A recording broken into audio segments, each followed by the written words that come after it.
Thank you, Leonardo. Hello, everyone, and welcome to this fourth session of the SDMX 2020 Recording in progress. Conference. I am very honored and pleased to chair and introduce today. So the topic is strengthening the implementation of SDMX.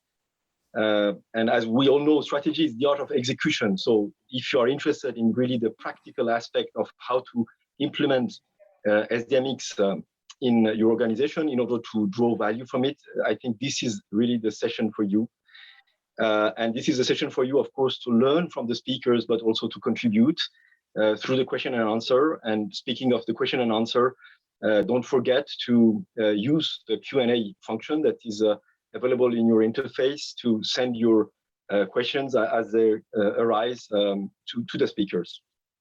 So the session consists, as you've seen in the program, of 2 plenary presentations, followed by a Q&A, and then 2 breakout sessions. And I think the great variety of presentations and use cases and organizations will really provide us with many insights on the different dimensions of how practically we can implement SDMX and draw value from it. So let's start with the first presenter, Jens Dosse, who will present .stat Data Explorer, drawing on SDMX semantics to provide a simple, user-friendly, and source-agnostic data experience. Let me introduce Jens. Jens is leading the Smart Data Solutions team at the OECD Statistics and Data Directorate. He has been involved over the past 13 years in a number of projects at the OECD, developing tools and platforms for statisticians, as a developer, as a lead architect, and as a team leader. In his current function, Jens is focusing on driving the .stat suite project from a software delivery perspective. And this is where he has been leading, in fact, his team and SICC, for example, in adopting cutting-edge techniques and technology in the world of agile development, DevOps, cloud, user-driven product management, and so on and so forth. Jens is the chair of the architecture task force in the SICC and the co-chair of the SDMX technical working group, to which I must say he has heavily contributed personally in terms of specifying several features of the SDMX 3.0 new standard. Jens, the floor is yours.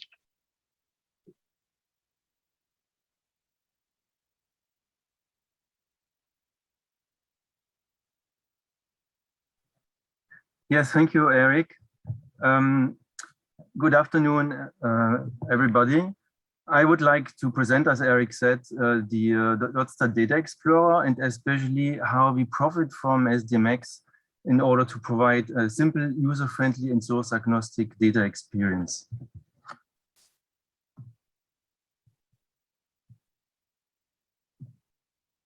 I would like to start with a question to you, and I believe you have you have already been in the situation of going for shopping into a big shopping center, a mall, or even just the small shop at the corner of the street, and you were looking for specific products and wanted to be guided. And yeah, so there are possibilities to guide you, for instance, how certain products or how the products have been produced, what they contain, and what you should take care about once you use them.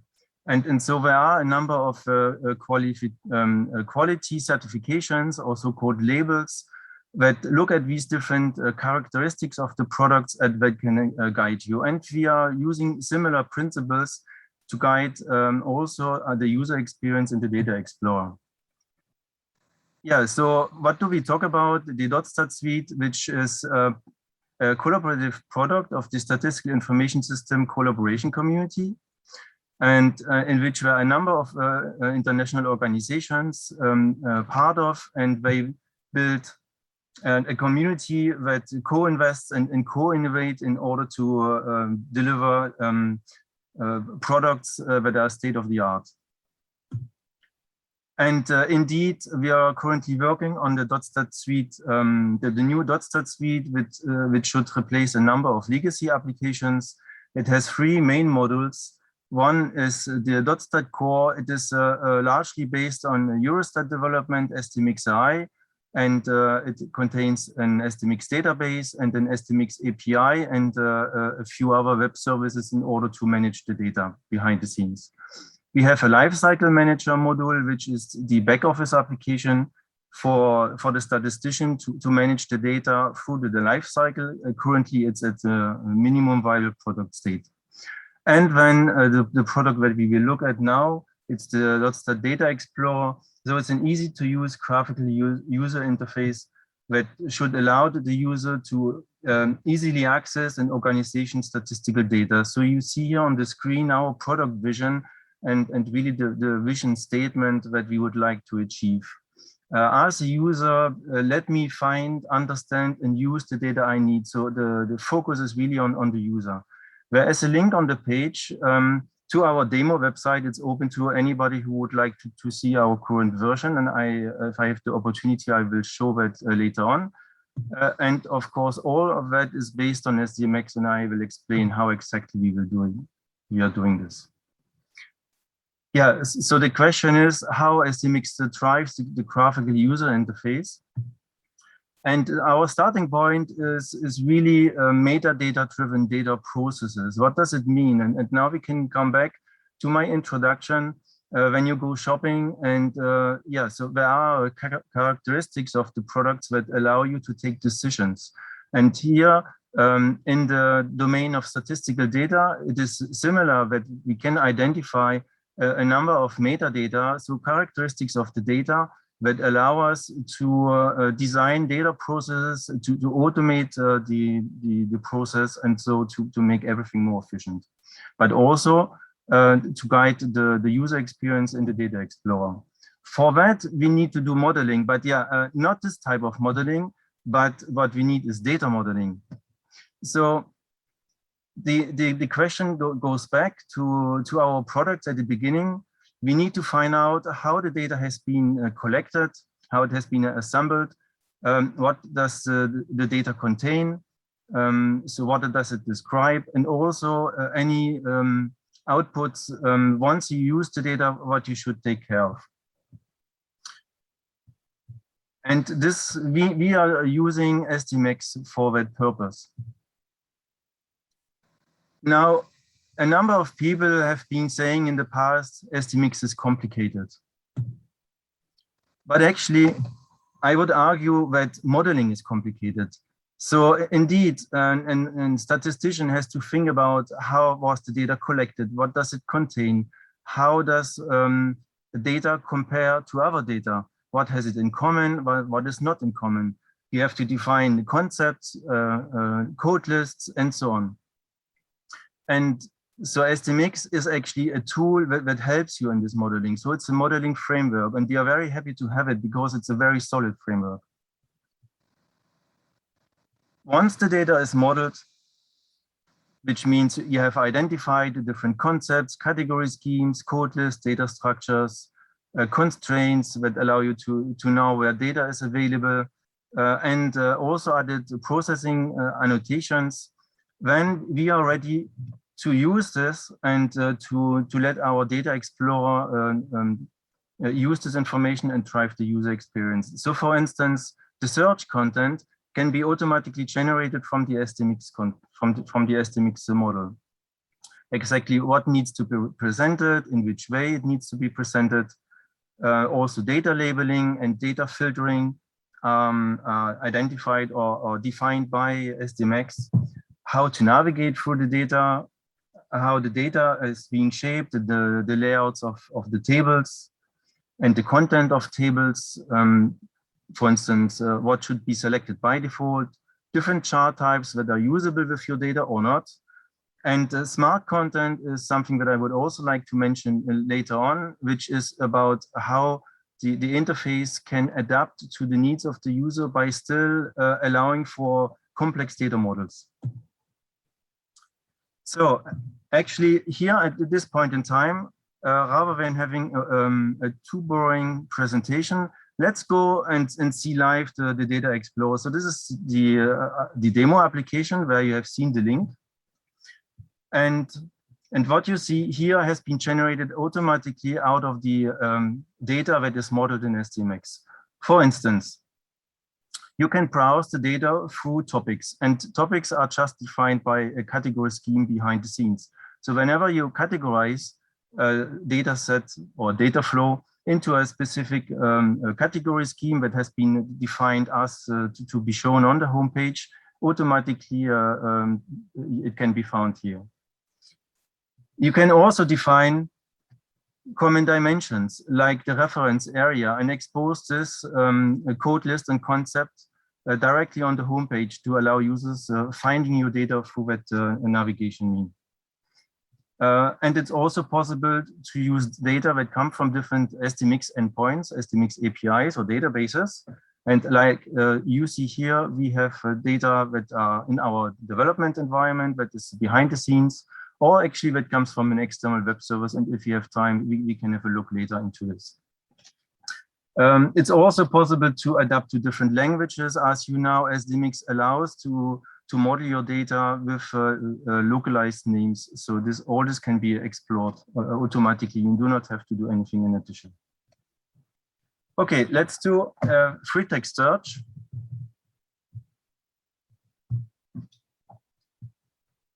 Now the search results, again, profit heavily from SDMX. For instance, on the left-hand side, you see the category schemes from the homepage, but also you see a number of dimensions. For instance, here, the reference area, which contains code lists that are common for all the different data flows that are here shown as a result. And they're dynamically generated. And you can see that some of these data flows, they have a reference area dimension or concept, and others have a reporting country, and it contains the same list. And maybe statistically this makes sense, but maybe for the end user, it might not be so important to call it either reference area or reporting country. So where you see there is here a modeling opportunity to harmonize your concepts. And so instead having two different selectors, having only one, but this really requires you to think about your data and really do the harmonization exercise and to a high level so that the user experience is optimized. Okay, so let's choose Austria, which means we are using these dimensions on the left-hand side in order to fine-tune the search result. And you can see in little number one is one of these data flows actually has Austria as a value in a dimension. And you can see here that for the data flow name is at the top of the search result. We also can benefit from descriptions of the data flow that are automatically served by the SDMX model. And if the term tourism has been found in any other positions inside the data model.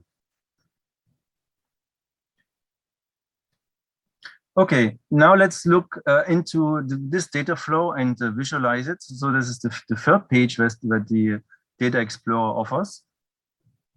And again, you see here on the left-hand side dimensions. Now, these are the ones that are valid specifically for that data flow. And what I would like to show you is if we go to the developer API, we have here the structure query. We can copy it.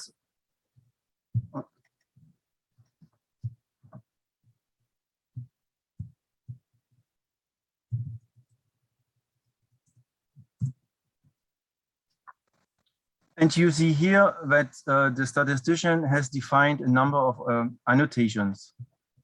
For instance, that the layout of the table, there should be the counterpart country in rows, time period and source should be in column, the measure, visitor type, and reporting country should be in row sections.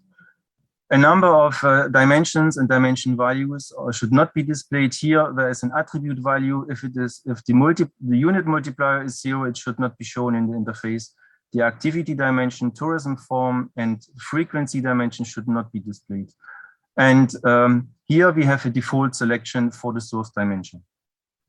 So if we go back to the interface, you see that the table is automatically generated with the appropriate dimensions in these sections or in these table access.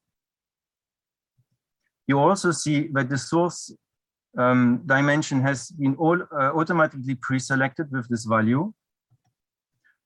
And you can also see that the frequency dimension and the activity dimension are not visible here. And this is very key.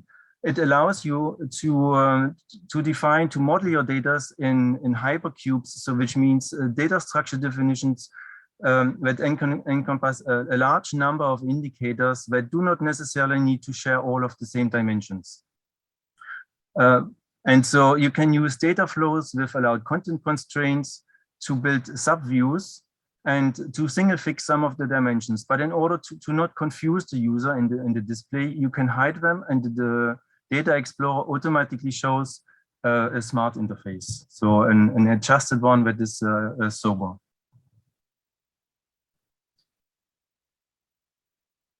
Okay, and very last thing that I would like to show you is the possibility to plug to other SDMX databases. So for instance here, this is a direct link to UNSD SDMX web service. And you see that we can also explore web service that we have predefined in advance and that can be explored. They also have annotations, and so the table is predefined, but of course, for instance, here you see the confidentiality status of free. It could be hidden if the according annotation is added. With that, I would like to go back to the presentation.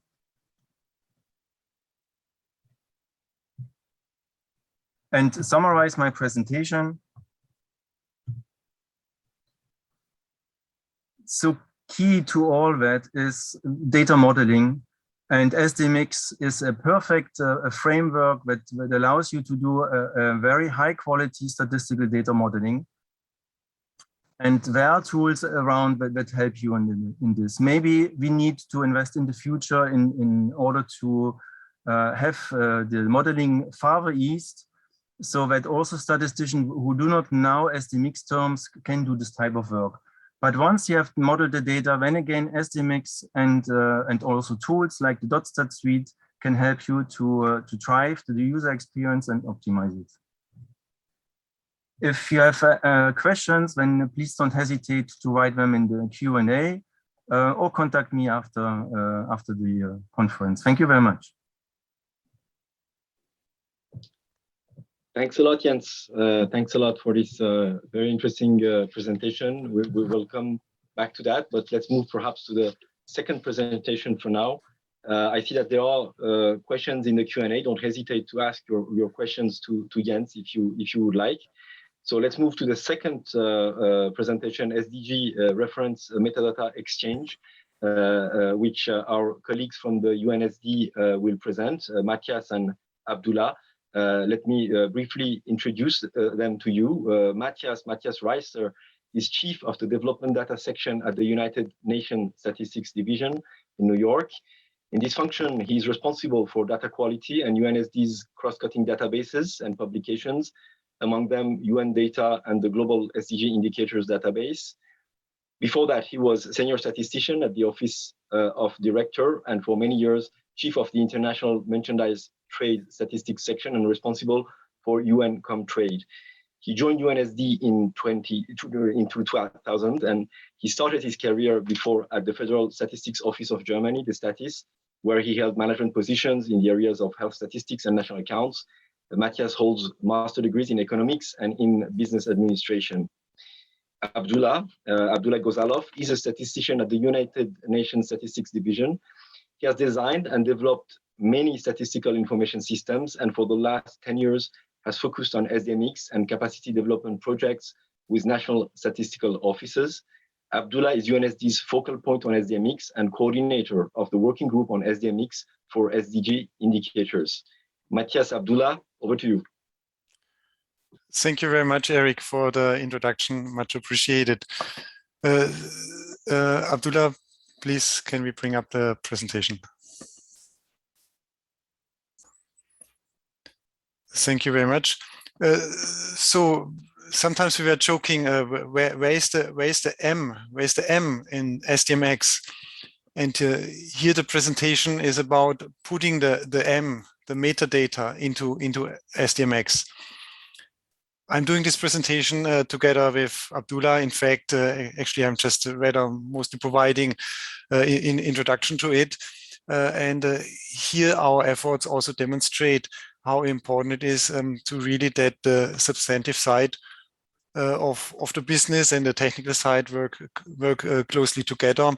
And the presentation that we are providing today and what we are showing you today is really an excellent example of that cooperation. First slide. So you all know the SDG indicators. It's a comprehensive indicator framework with 230 indicators. And of course, there's also metadata for each of those 230 indicators. Already early on, the interagency and expert group on the SDG indicators agreed on a word-based metadata template for the reporting of the metadata on those various indicators. This metadata is available on the UNSD website although only in Word and PDF format at this stage. This metadata that was agreed back then, or the metadata concepts that were agreed, were SDG-specific metadata concepts. Then the custodian agencies for the various indicators, they updated this reference state metadata regularly as there were changes. Then the IAG SDGs reviewed that metadata and approved any updates when they complied with the respective requirements. So this was the starting situation. And then next slide, Abdullah. So early on, when we started the work on the using SDMX for the SDG data, early on it was clear to us we also need to address the issue of metadata. However, it took us until 2019 that we actually then introduced a first draft metadata structure definition for the reference metadata to the working group on SDMX for the SDGs. These metadata concepts were based on the original SDG metadata concepts.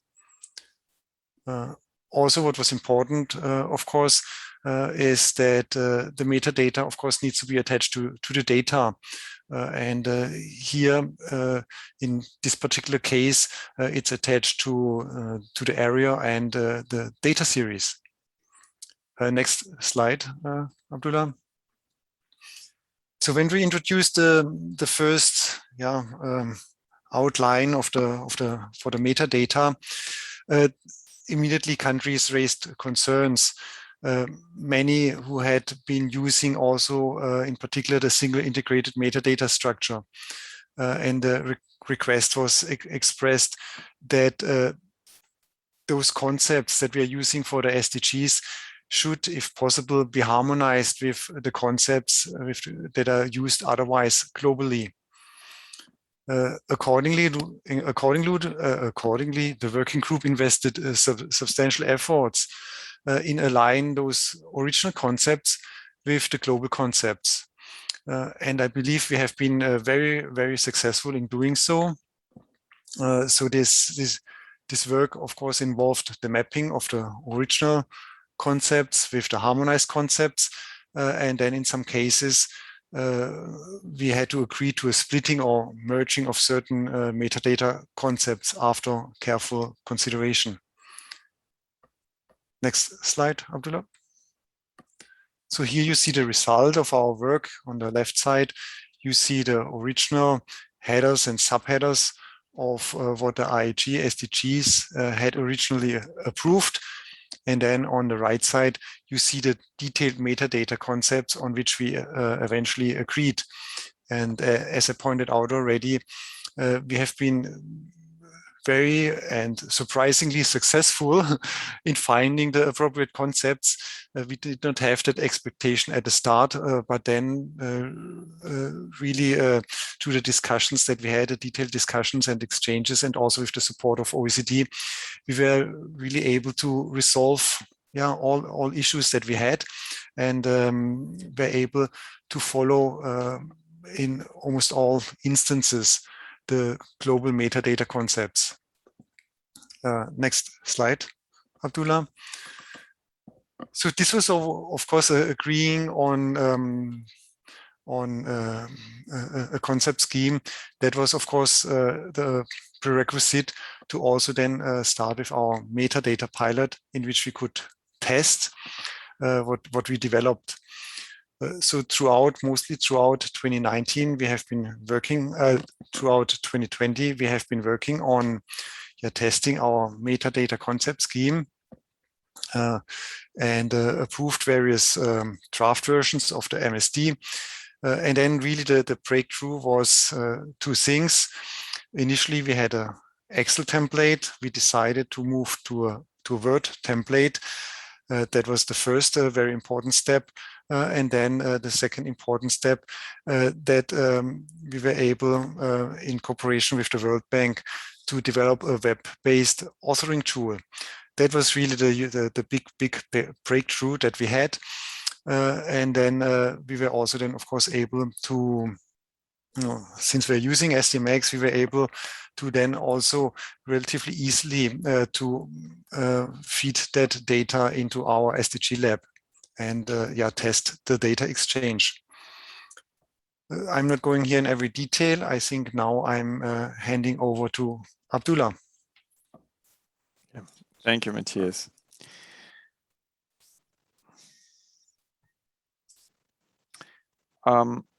So very briefly to speak about the challenges that we had as part of the metadata pilot. Fundamentally, there is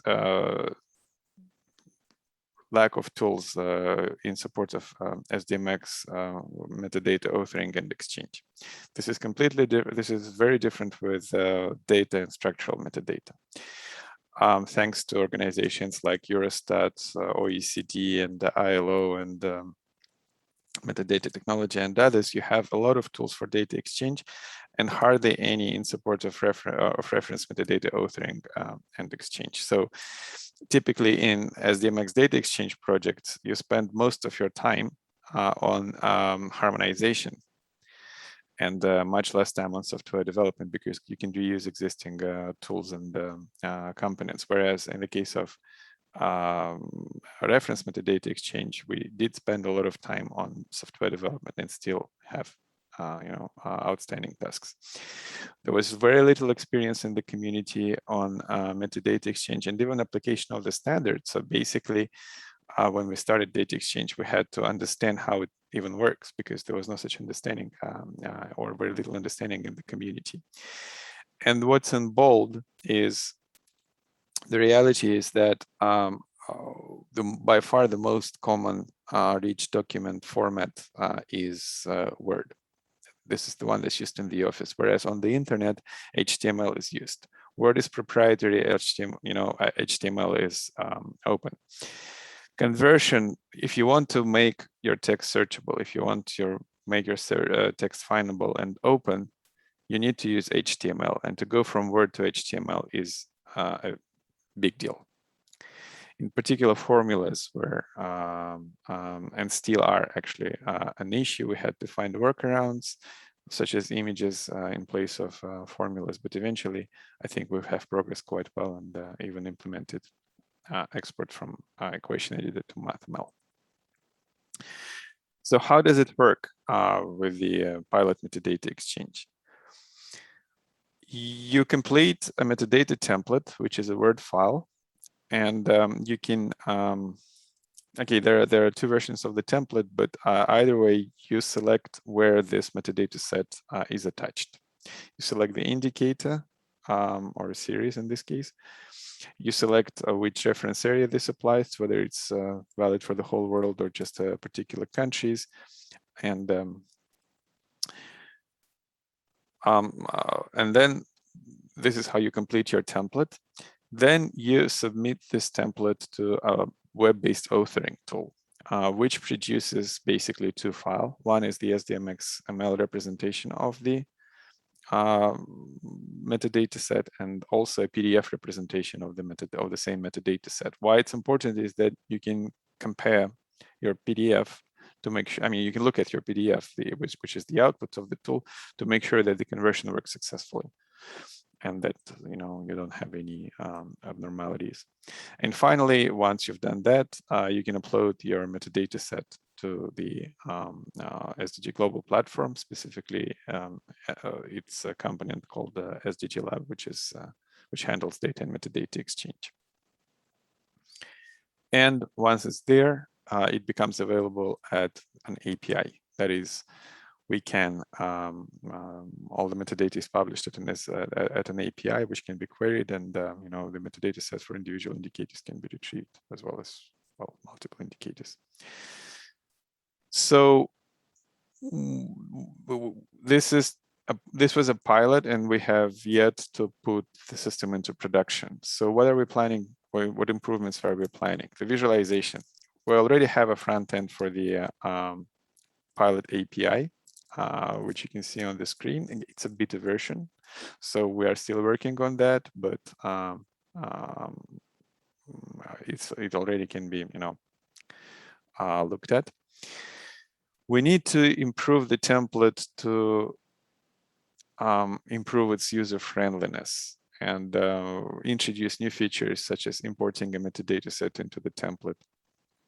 Could be restructured, and perhaps even an MSD could be imported, which could then potentially, I mean, I think it's unlikely, but at least it would be a start to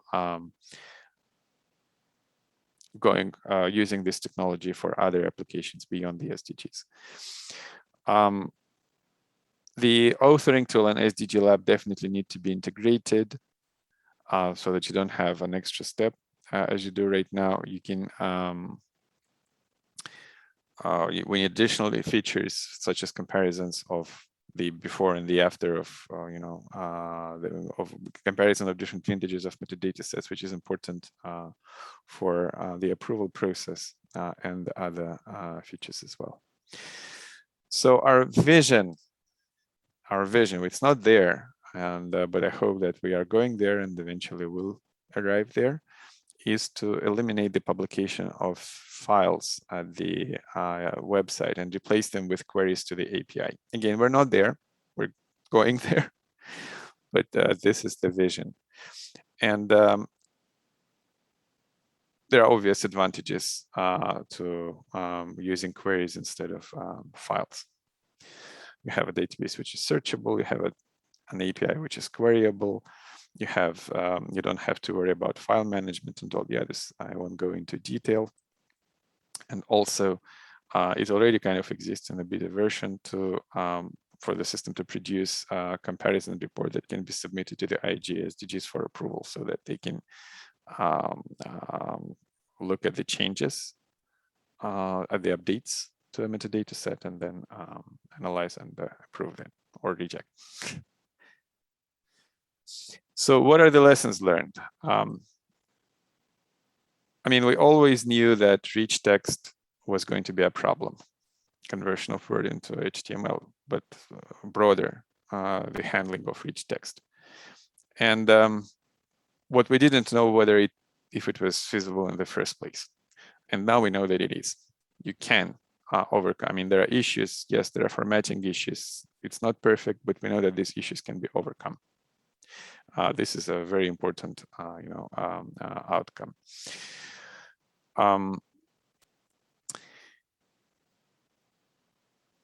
The experience that we gained during the SDG metadata, reference metadata pilot exchange was very useful in the development of SDMX 3.0, because we learned a lot of lessons on how the standard could be simplified, what needs to be improved. And so that was a major input. And in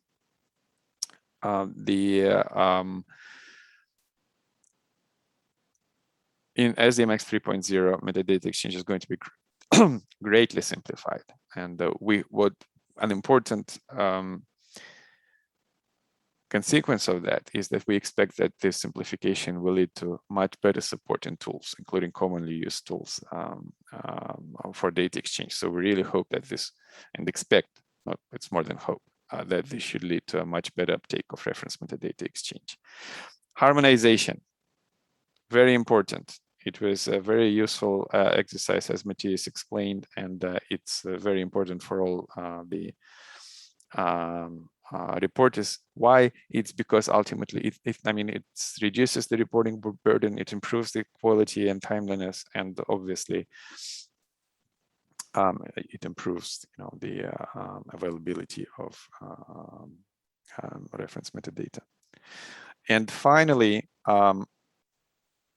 SDMX turned out to be an excellent way of the provision of metadata in a machine-readable format. And already from early on, we reap the benefits of it in cooperation with the World Bank. SDMX was a major facilitator of the machine-assisted translation for the World Bank project, and I think we'll have another presentation later on today that will go into some details. And this is it. Thank you very much. And back to you, Eric. Thank you very much, both of you, for this very interesting presentation and for sticking to the time. We have already a number of questions and in the quick Q&A, and some of them have been answered live.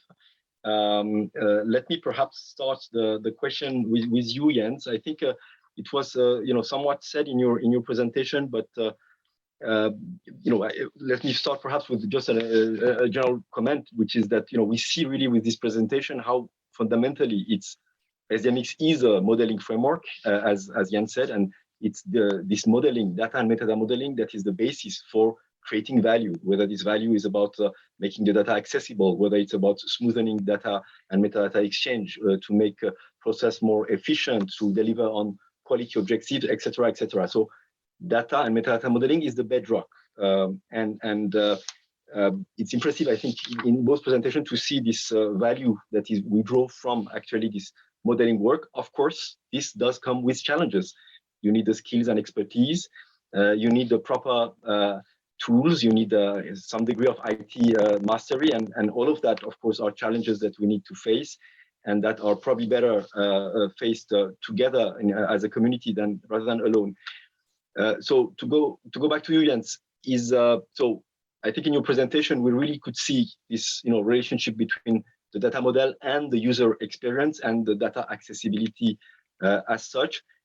It was not totally clear when you presented whether the Data Explorer is an element that you can plug onto any SDMX source, even if the backend is not the .stat suite that you briefly described. If it's a backend that is SDMX compliant and that would be a sort of an exit point for any organization in the audience, will the Data Explorer work the way you just demonstrated it? Yes, Eric, the short answer is yes. And what I can very quickly also do is present you in the DLM we have in the quality assurance, we have connected to a number of external web servers, but are not all .stat web service or Eurostat web service. So for instance, we have here also the BIS, a production web service, where we can get the content, and it's possible to use the Data Explorer to preview the data of BIS. So yes, in principle, it's possible.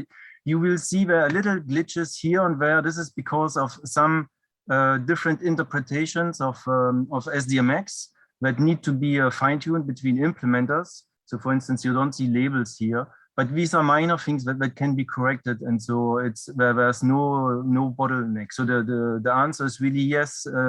SDMX is really key, and it's a standard. And as long as everyone is using the standard correctly, then this makes the magic becoming true. Thank you, Jens. That's very impressive. Perhaps we have a couple of questions. I see some of them have been answered. So Jens, I will go back to you if you can take some of the questions after I've perhaps ask one question to Matthias. We've seen, in your presentation, what a rich and complex, the process has led actually to produce these metadata models. It was a little more than 12 months. In a way, it's quite rapid, I must say, but with many steps, many activities. So a rather complex, I would say, collaboration and governance that you organized, and that was probably really key to the success of the project and the pilot and the outcome that you just presented. Can you, I don't know, draw some lessons on how actually organizing and governing data and meta modeling? Which lesson can we learn from your experience that, for example, could be applied in a national context? Thank you very much, Eric. I think one of the lessons is that there need to be a place to do that work. And we had a SDMX working group, and that working group is meeting every month. So I think this was sort of our institutional backbone to conduct that work. And also what was important, since this working group was also developing the data structure definition, we had already a very good understanding and expertise. However, what I must say, also looking back at our experience, the idea of modeling metadata is something sort of novel or foreign to many. So we said we started at 2019, but early efforts took place there were earlier efforts, but it was just not taken up because nobody was really understanding what we're intending to do. And then only when we actually provided a proposal, then suddenly everybody said, oh, this is important, this is relevant.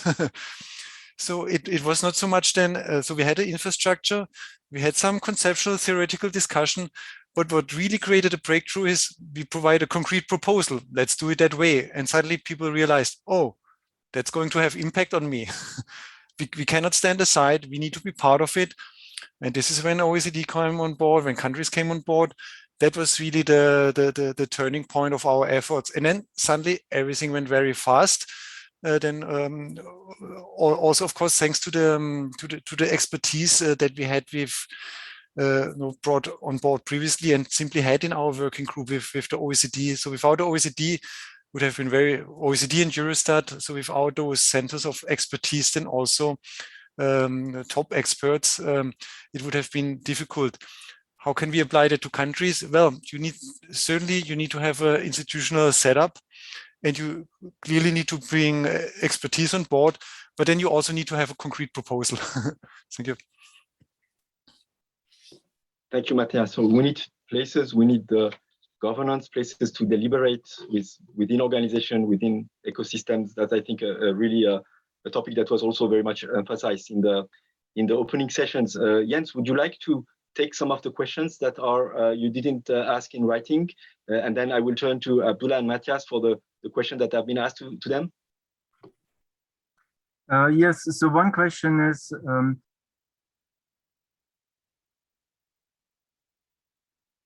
you are muted, Jens, you are muted.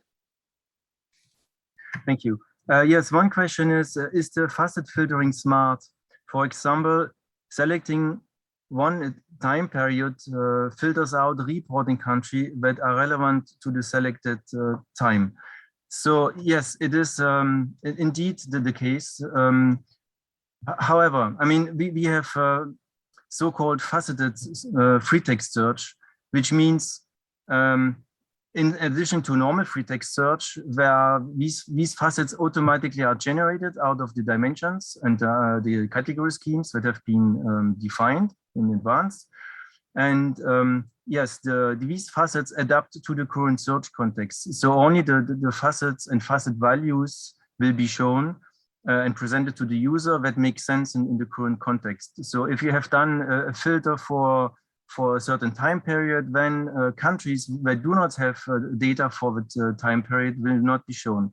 But there is one thing that you need to know, it's about sparse data, because sparse data are a big headache in this context. And of course, so there might be combinations that do not exist. And yeah, in the dissemination context, it's always recommended to limit the sparse data in in your definitions of subcubes that are presented in data flows. I don't know, is there more time? No. I think we don't have time to answer all questions. We will answer them all in writing. The last minute is for you, Matthias and Abdullah. If there is one of the questions you would like to answer, I think in the chat, the link to the breakout session 2 has been posted. So those of you who would like to go for breakout session 1, stay tuned with this channel. Those who would like to go to breakout session 2, once we have concluded with the last answer by Matthias and Abdullah, please switch to the link that is Marco is just posting in the chat. But before closing, over to you, Abdullah or Matthias, if you want to answer one of the questions. I think Abdullah will answer. Yeah, please, Abdullah. Okay, I think that they are quite related, those two questions from Jonathan. Okay, is our SDMX API SDMX compliant? Short answer is no, it's not fully compliant, because it would again, there are no tools, and it would have been overkill to implement the full SDMX reference metadata API for this project. But it does this sort of SDMX Lite, that is, it uses a syntax which is familiar to SDMX RESTful queries. What are the implications of SDMX 3.0 on the project, and do countries currently reporting metadata have to change their process? Short answer is no, the countries will not have to change their process. The long answer is I hope that they will change their process, because at this time they have to use, in theory they don't have to, but in practice all reporters use the word template and metadata authoring tool.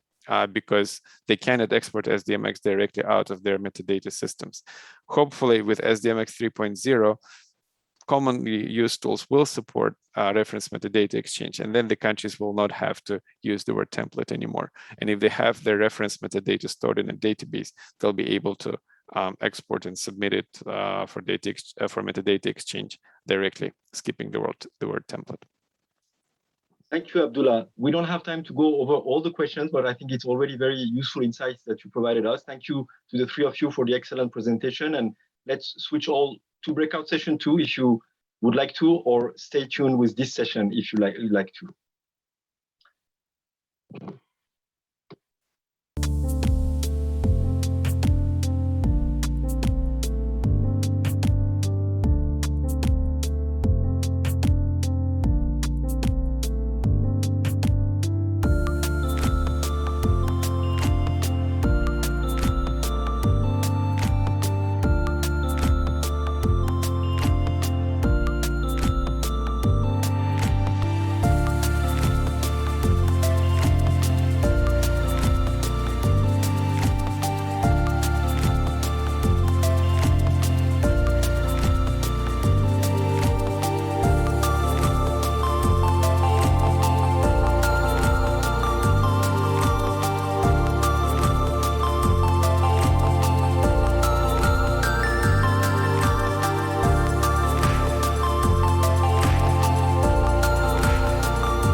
Okay, so hello everyone. So now I think the break is over. So welcome to this breakout room 1 of strengthening the implementation of SDMX. So we have 4 very interesting presentations coming up, quite diverse. So I'll get straight into it with the first presentation.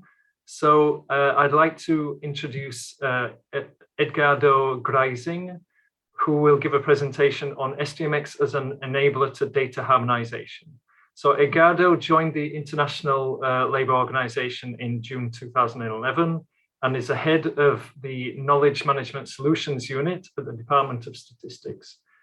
Prior to the ILO, he worked at the National Statistics Office at the Social Development Ministry of Uruguay and as a consultant for several organizations, international organizations in the field of statistical data processing and information systems.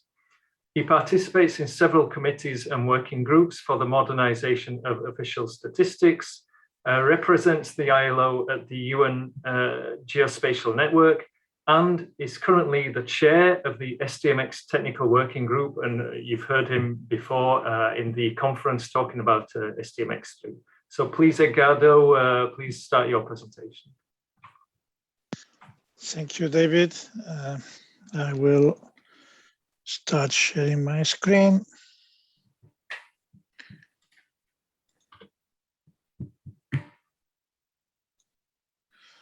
Okay, can you please tell me, are you seeing my presentation? Thank you, Daniel. Okay, so good afternoon, good morning, good evening, good day for everybody. I will try to briefly talk about data harmonization and how SDMX helps in it. But first, I would like to talk a bit about what we understand by data harmonization and why it is important. So I found this definition from the Inter-University Consortium for Political and Social Research of what data harmonization is. And it says it refers to all efforts to combine data from different sources and provide users with a comparable view of data from different studies. Some facts around it. First of all, when you have a statistical information system, regardless of its domain, it will be fed by multiple data sources because normally not a single data source can cover all the necessary information to satisfy the needs of such an information system. So mixed data sources requires that this data need to be harmonized, because data harmonization is what will make data comparable and will allow for correlation studies with different indicators. I will give you a brief example on labor statistics, because for obvious reasons, this is the domain that I am more used to. But labor statistics is a set of official statistics dealing with labor workers, labor markets, etc. And they are part of the national statistical system that include, among other, also education statistics, national accounts, demographic statistics, etc. So the concept and methods of labor statistics cannot be isolated in the world of statistics. It has to be consistent with the other official statistic domains produced in the country or in the region, or ideally globally. But more important is that the concepts and methods of labor statistics must be consistent each other, so that when we define a set of information to work on labor statistics, we must have these coordinated, coherent among each other. There are many data sources for labor statistics, household surveys of different types. Of course, labor force survey in our domain are key, but also there are other types of household surveys that can collect data that is relevant for labor statistics. Of course, population censuses and other type of surveys like income and expenditure surveys. Establishment surveys, those that are done for enterprises instead of persons, are also very important for specific aspects of the labor domain. And of course, that lots of data comes also for administrative records of different type with information about labor migration, about employment services, educational enrollment, etc. So how do we harmonize data in a statistical information system? As I said before, no single data source can satisfy all information needs. So in labor, for example, when establishing a labor market information system, we need data from all these data sources that I mentioned. And it's important to know the strengths and limitations of each one of these data sources. It's not just getting data because it looks like it is important to get that data. It looks like it is labor-related data, then I will take it. No, we have to know which data we are collecting. And then the different data sources require consistency on several aspects that I am enumerated here: concepts, definitions, disaggregation of the indicators, specifically the classifications used, reference period of the data, and methodology behind the data. And the best way for harmonizing this information is to rely on statistical standards. But this is not always possible, so we have to be careful about it.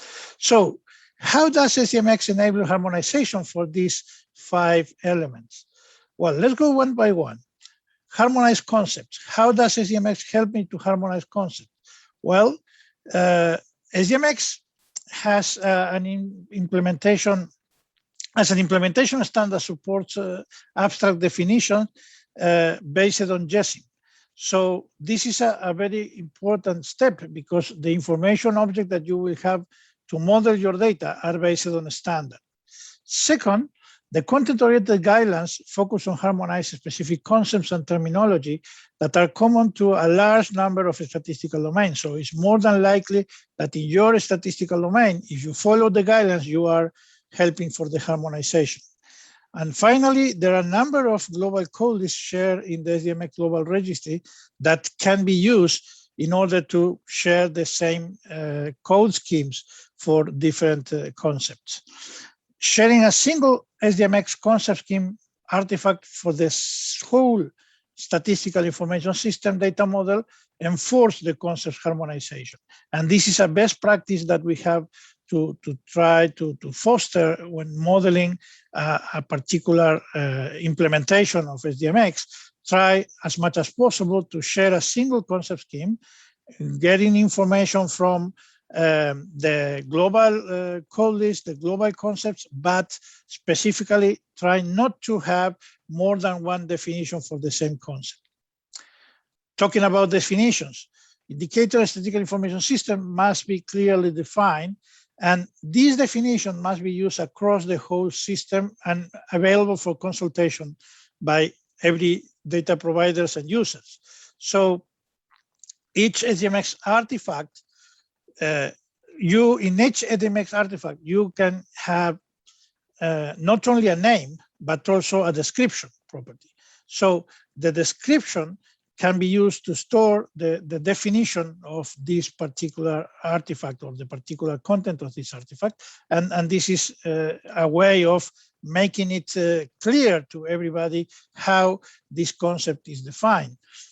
Second, the SDMX glossary contains concepts and related definitions using structural and reference metadata, so that this is also a very important guideline to follow in order to harmonize the information. Again, the global artifacts include definitions for some of the indicators included in the different domain-specific DSDs, another way of harmonization. Harmonize disaggregations. As far as possible, a single set of disaggregation should be used throughout the statistical information system. How can we achieve that? First, a single SDMX concept scheme containing all the disaggregation concepts should be enumerated by a single set of codes for the whole statistical information system data model. What that means?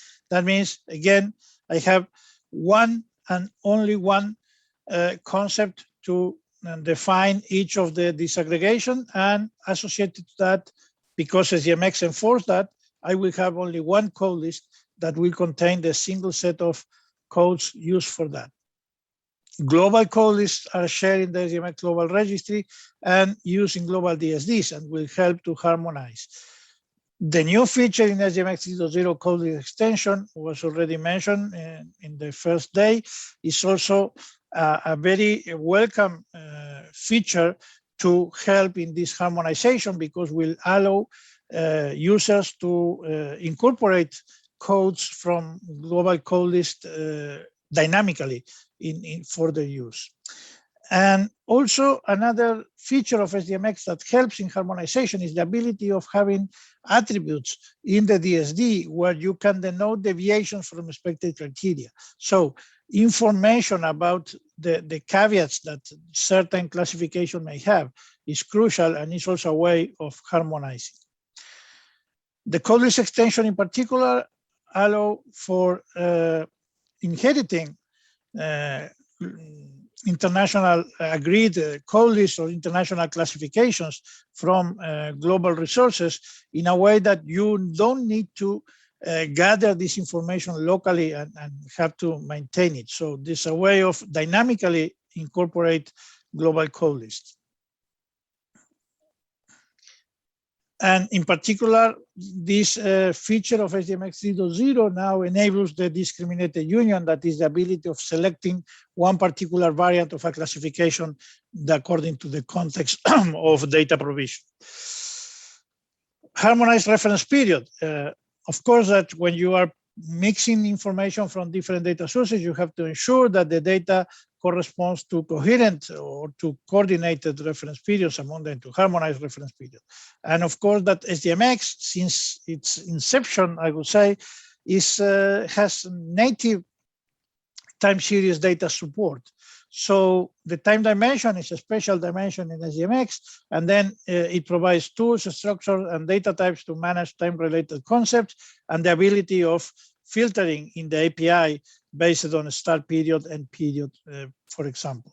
And also in the standard preview, the possibility of supporting vintage of the data with the include history parameter. So there's a number of tools in SDMX that helps the harmonization of reference period. Last but not least, harmonized methodologies. The methodology used for data collection and compilation must follow the same methodologies for each indicator, regardless of the data source or study it comes from.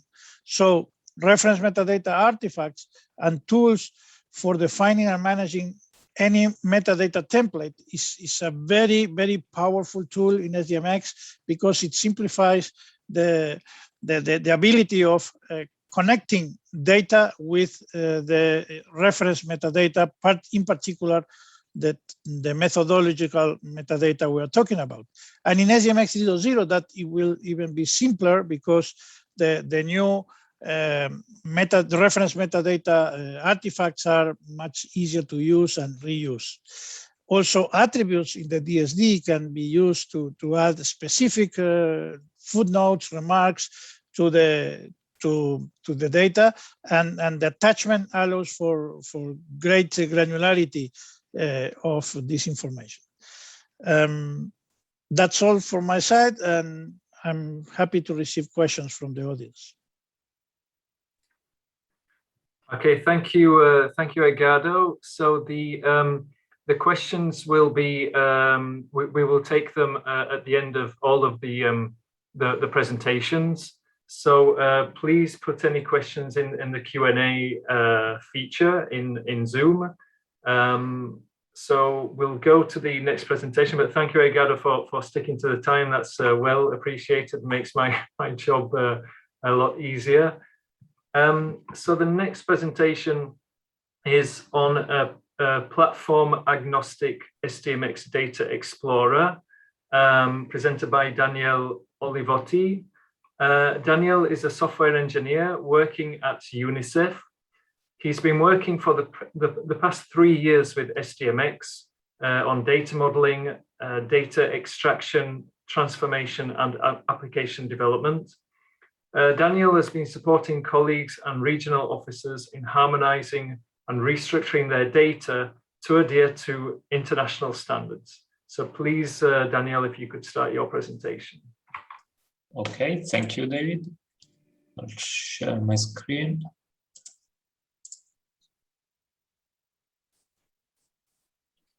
Okay, we created a platform-agnostic SDMX Data Explorer using JavaScript and single-page applications. Our goal was to have the .stat-suite Data Explorer run seamlessly in a WordPress page. We wanted to be easy to adapt to various CMS. We already had the Drupal in mind, but we didn't want to be tied to any specific platform. We wanted to have a clear separation between the editorial part, so the work that our communication colleagues were doing in the CMS, and the technical part, so the configuration of the APIs, the initial layout, data flows, data queries, and so on. We wanted to have the capacity to connect to any SDMX registry, so Eurostat backend, Fusion backend, and so on. We wanted to avoid iframes for usability and search engine optimization reasons. We didn't want to have any server-side dependencies other than the configuration files and the JavaScript. How did we achieve that? The starting point is the .stat-suite Data Explorer. We created a fork of the code and modified some parts, mainly removing dependencies from the hosting HTML page. We simplified the UI, mainly removing the charts section, and we did some minor changes. We've wrapped the JavaScript in a WordPress plugin, so there is a small part of PHP wrapping the JavaScript. We had a translation layer sitting between the API codes and the Data Explorer code itself to deal with the minor differences in SDMX JSON formats that are getting better and better. I mean, the differences are not so many at the moment. We moved all the configuration files in hidden files from the CMS editor. So the editorial colleagues, all they need to know is the ID of the configuration that they need to target. The WordPress plugin creates a div and a script element in the page. The starter script then glues all together and starts the Data Explorer. The Data Explorer will live in the div that has been created. Okay, quick overview of the installation steps in WordPress for the plugin. It's really easy. You just need to copy the plugin in the WordPress plugin folder. You need to activate the plugin. The plugin will create a couple of entries in the menu of WordPress. So in the settings, you need to configure the URL for the resources. So this is the URL of a server, HTTP server, where the plugin needs to retrieve the configurations and the JavaScript files. And then you need to create a Data Explorer page, and the configuration is really easy. You just need a title and the ID of the configuration that you want to target. Again, a quick overview of the components. The WordPress instance generates the frame of the page, so it generates your WordPress page, header, elements, and whatever you have in the page. Then the WordPress plugin creates the div element in the DOM and adds the starter JavaScript to the page. The starter JavaScript retrieves the Data Explorer app, the configuration, and some additional resources from the web server. The web server could be the same web server that is hosting your WordPress. So it retrieves the configuration and JavaScript, and then it creates the div, the Data Explorer that will live in the page. Okay, this is a screenshot of the Data Explorer running in data.uniser.org. As you can see, the top part is the part generated by WordPress, so server-side generated, static HTML.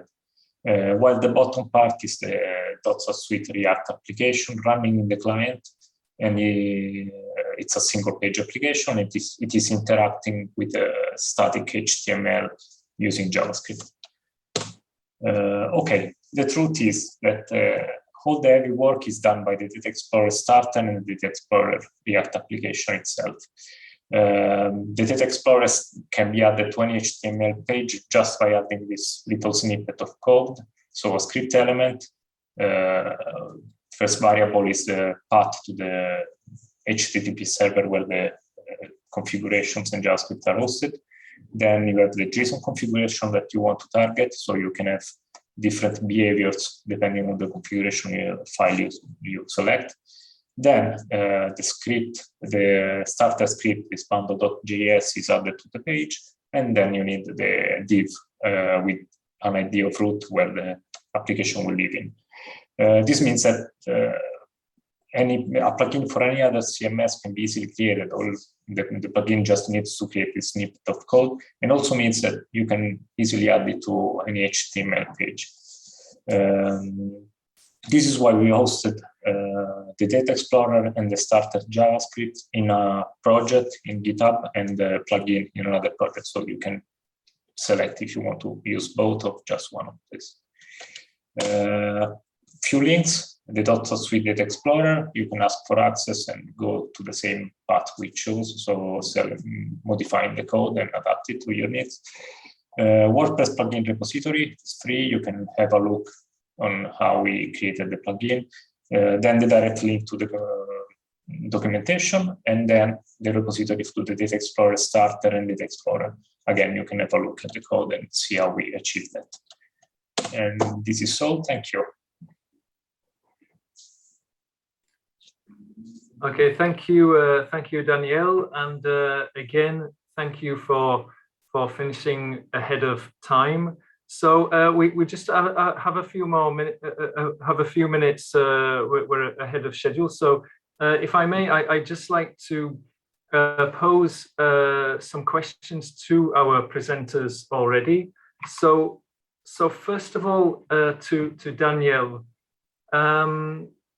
So you said that you forked the .stat Data Explorer code base. So are there plans to keep that fork up to date with the evolutions of the Data Explorer's master branch, and perhaps merge the changes later on into the master branch of the Data Explorer, so you know other users of the Data Explorer can take advantage of your changes? Okay, it's not in the plans at the moment, only because a lot of changes that we did are really specific to our needs, so to UNICEF users. I think what can be interesting is to probably merge back the part that isolates the Data Explorer from the hosting page, so that embedding a Data Explorer in any page is a lot easier. Okay, thanks a lot, Danielle. So, so now a question to Edgardo. So Edgardo, in your data and metadata harmonization presentation, which is kind of dear to my heart because I'm the chair of the statistical working group of SDMX. So you mentioned a number of aspects of the SDMX content-oriented guidelines and how they can help harmonization. So in your view, what should be the highest priority new or revision in the content-oriented guidelines to help with, improved data harmonization? Yeah, thanks. Thank you, David.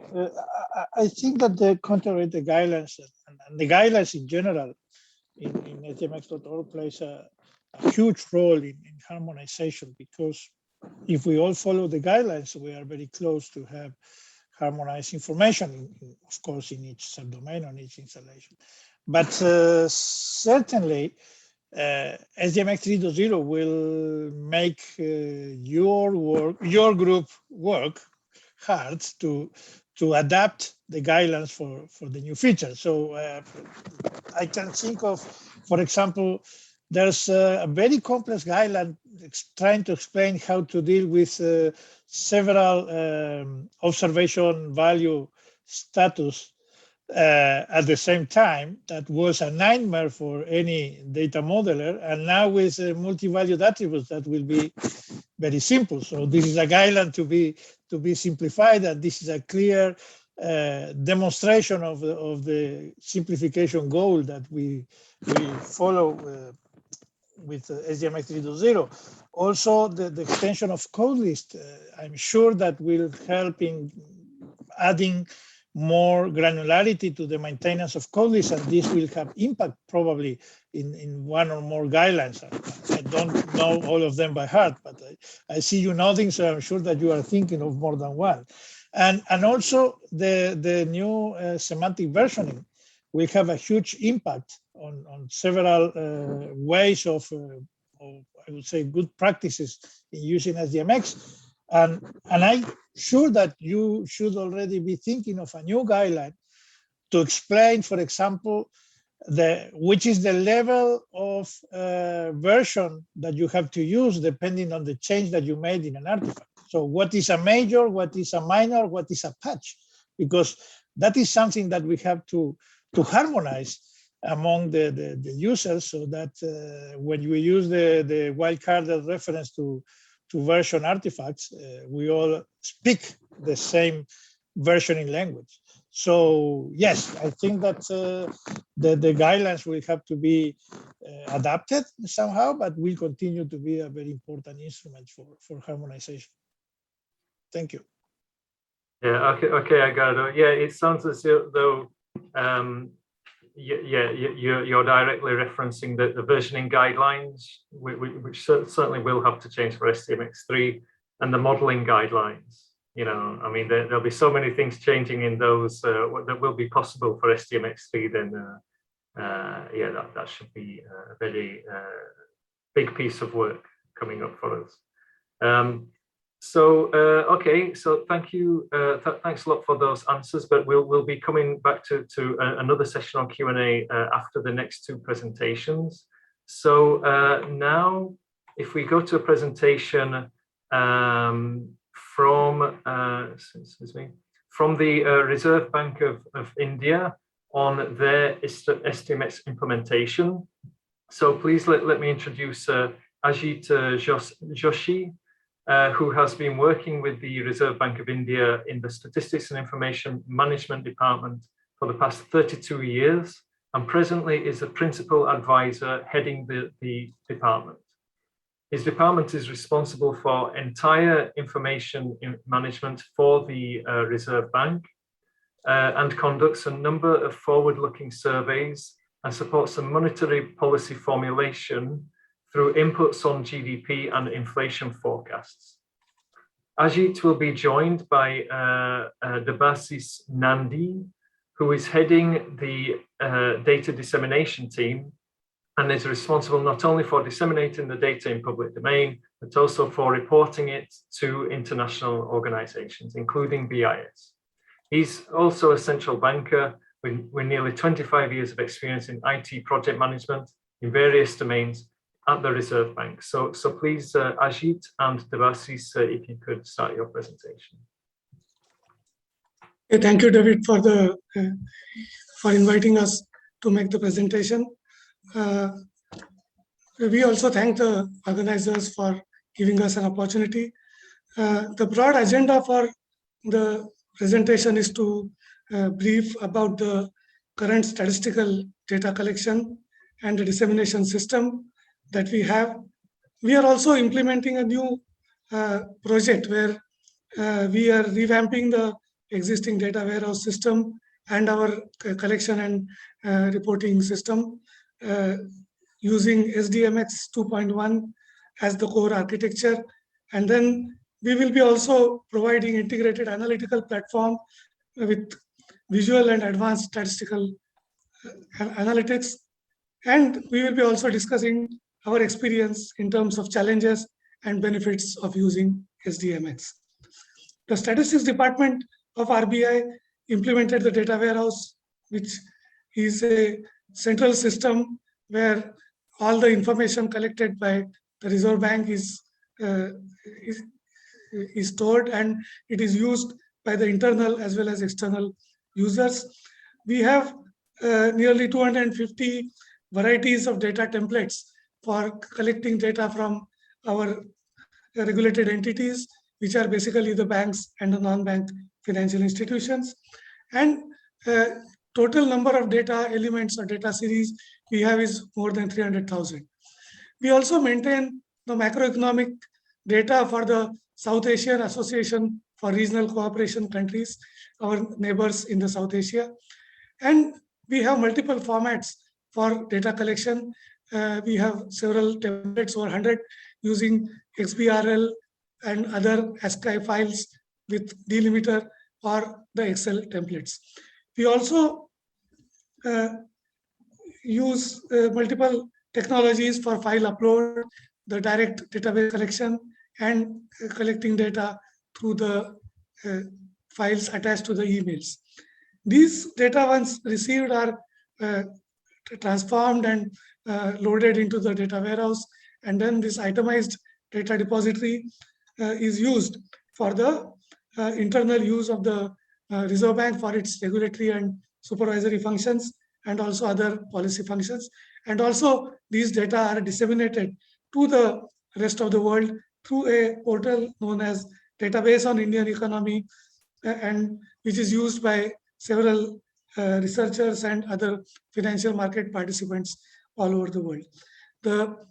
My colleague Debashish is leading the team for data dissemination, so I will request him to take the presentation forward. Debashish, please. Yeah, thank you, sir. Thank you, sponsor of SDMX Global Conference, for giving the opportunity. I hope I am audible. Okay. So basically, we have created a team. So this a new project we have taken, as Sir has explained, the data warehouse system. RBI was the pioneer in the world, kind of.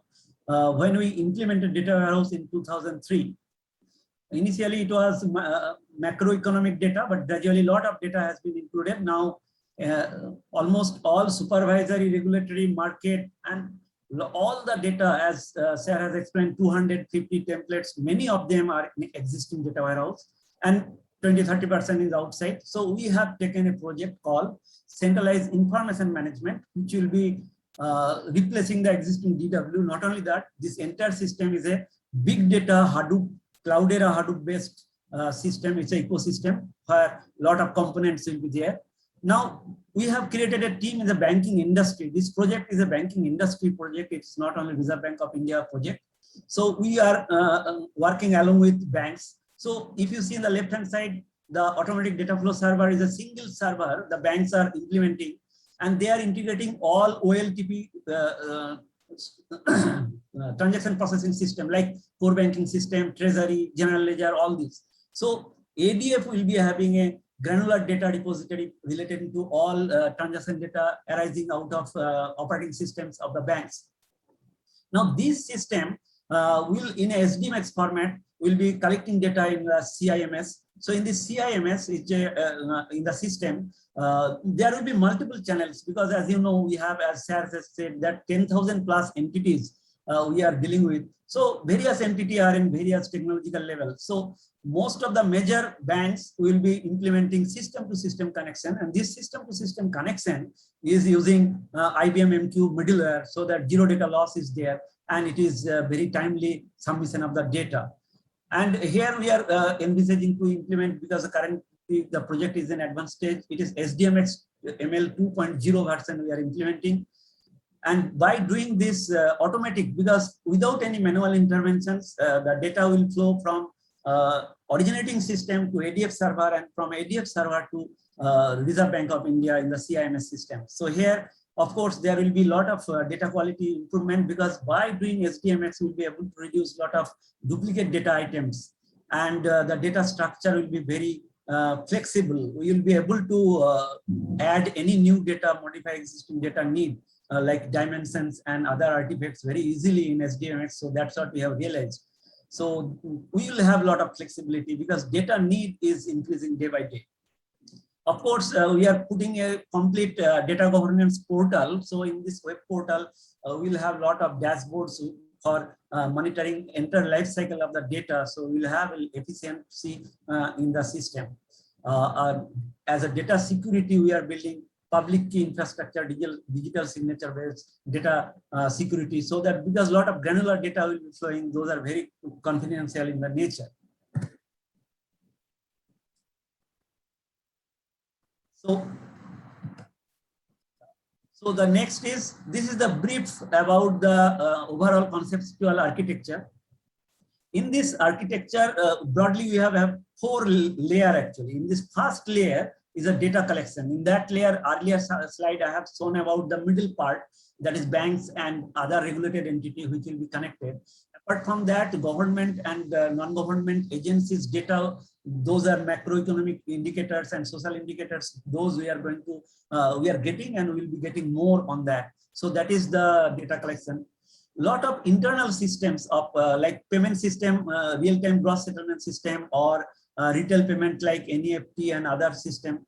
Even we are integrating with retail payment granular data. So that is a system to system data will be flowing. So we might be integrating when SDMX 3 is there, we have to see how to implement SDMX 3 in those granular data. In the right hand corner, social media data, we are it is an unstructured data, not only social media, even news stream and other unstructured data will be integrating. So those will be analyzed using big data technology like AIML and other text mining technologies. Then this access policy is a data governance portal which will take care that which system is being accessed by user or system. So it will do the access based rights. Now the next layer is data processing. That is the data governance layer where we are building a state-of-the-art web portal. That web portal will facilitate data audit, data review, and all other activity related to life cycle of the data management. And then the data repository. This data repository is entirely on the SDMX 2.1 architecture. Afterwards, once 3.0, we are having detailed knowledge, we'll be attempting that. But right now it is 2.1. So in the entire data structure, all the artifacts as a metadata we are storing, and then the data in the Hadoop system is a Hive table we will be putting, and then we are putting SDMX engine, which I'll explain later, through which we'll be able to generate the SDMX ML files. The last layer is the data dissemination and analytics layer. In this layer, the researcher and the internal people of Reserve Bank of India will be accessing. And in this layer, we'll be able to cater integrated analytics, also the download of the data in the SDMX ML format. Now, the journey we have created, actually, I visited that Ethiopia in 2017, I think, global conference. From there, we got a lot of idea, and that time our project was also there. So we have taken that SDMX as a core architecture for data collection as well as data structure. So that was the starting of the journey. So what we did, there are a huge number of templates, actually 250, and each template is having kind of thousands of data cells with a data series. So we created a team, and in this team we took around 6 months to create the SDMX artifacts, like 650 DSD we have created, related code lists and attributes and other artifacts we have created, and already we have the first draft ready. We are working on that. We are reviewing, so that before implementation we are reviewing as with the experts. So that is the first point. And then immediately we have taken the other part, that is the non-regulatory return part, that is related to macroeconomic indicator we are getting from Government of India, and we understood that Government of India is also doing that project, so we are in connection with them. So we have visited the global registry, and in the global registry we have tried to match our BOP national accounts and external debt, other statistics, and wherever possible we are taking the same, referring to the same artifacts available in the global registry. So we have faced one challenge. That challenge is how to take care of these thousand cells are taken care in terms of dimension combinations, because ultimately in SDMX, you have a combination of the code values and you have a observation value. So this observation value, if you see in the normal business user, it's a data cells. When this tabular form, you put the data cells, the observation is ultimately coming in the form of combination of code values in an obvious value. So this, we have created a tool. So in this tool, we will be able to take from return to element and element to return, and then we can match and see that all the particular data series are covered by the elements. We had to do this because we have done a lot of re-engineering in the existing data to reduce duplicate data collection and all this stuff. So this tool I will be explaining later is very helpful for us. So this is just to explain a sample. This is a minuscule of one of the return. Actually, one return, one table I am showing here. So in the left-hand side, the first column is related to this is on the credit data. In this credit data, the asset quality is the first column. So these values are the kind of code values and created a dimensions. And similarly, in the column, if you see, this is the term loan. This is a type of loan or type of credit, or you can say instrument. So those becomes another dimension to it. So this similarly other dimension also we have created. If you see the domestic overseas, so enter this kind of boxes, they are similar box for the overseas operation of the banks. So like this, this is one example through which we have created all the artifacts, and there are some attributes. We have faced a lot of challenges. So now I'll explain about because as I said, the entire metadata and data we have architectured in our repository layer as a table in the database table. Basically, the storing of the metadata we are using MySQL in the Hadoop, whereas the Hive database we are using for actual data storage. So if you see in the left hand side, all the architecture we have created element master, dimension master, code leaf. So each and every artifacts we are storing, and the same we are storing a mapping also, so that I'll be able to map the data cell of my report in data cell in the obvious value. I'll be able to map it. So this was a major exercise. Still some element mapping is going on. We'll be able to quickly do it. So that's what related to this. And SAP BO report, that is a business intelligence tool, is integrated in our system. So SAP BO reports are the main reporting tool we are connecting to the Hadoop. So here I'll be explaining about the converter tool. So this converter tool, there are with two flavor actually. One is we have a massive database. Some of the data series is from 1972. So this massive data series will be converting the existing data into the SDMX element data. So for that we need a good tool, and that is the conversion tool. And this converter tool will modify and tweak and create a SDMX engine, and will give it to all the banks or regulated entity in the banking industry, so that it will help them to generate SDMX ML files when we'll be exchanging the files from them. So if we see this, I'll go not in detail, but overall, if you see in the top is RBR return.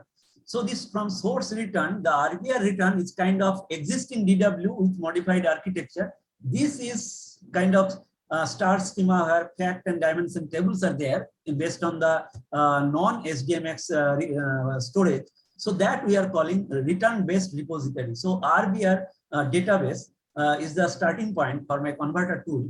And from there, we generate a SAP BO reports, which I have shown earlier. That report kind of things will be able to generate from there. Now, step number 2, 3, 4, 5, 6, 7, all are the various computer job. It's a kind of program, computer program, which will work in sequence automatically, and this will convert based on the mapping table in the metadata I have mentioned in the left hand side middle, that EBR RBR mapping. So that mapping is the key. So that key will be used by the program, and it will convert the data into the element-based storage. Because in element-based, I am creating one fact table, a Hive fact table for one element, mean DSD.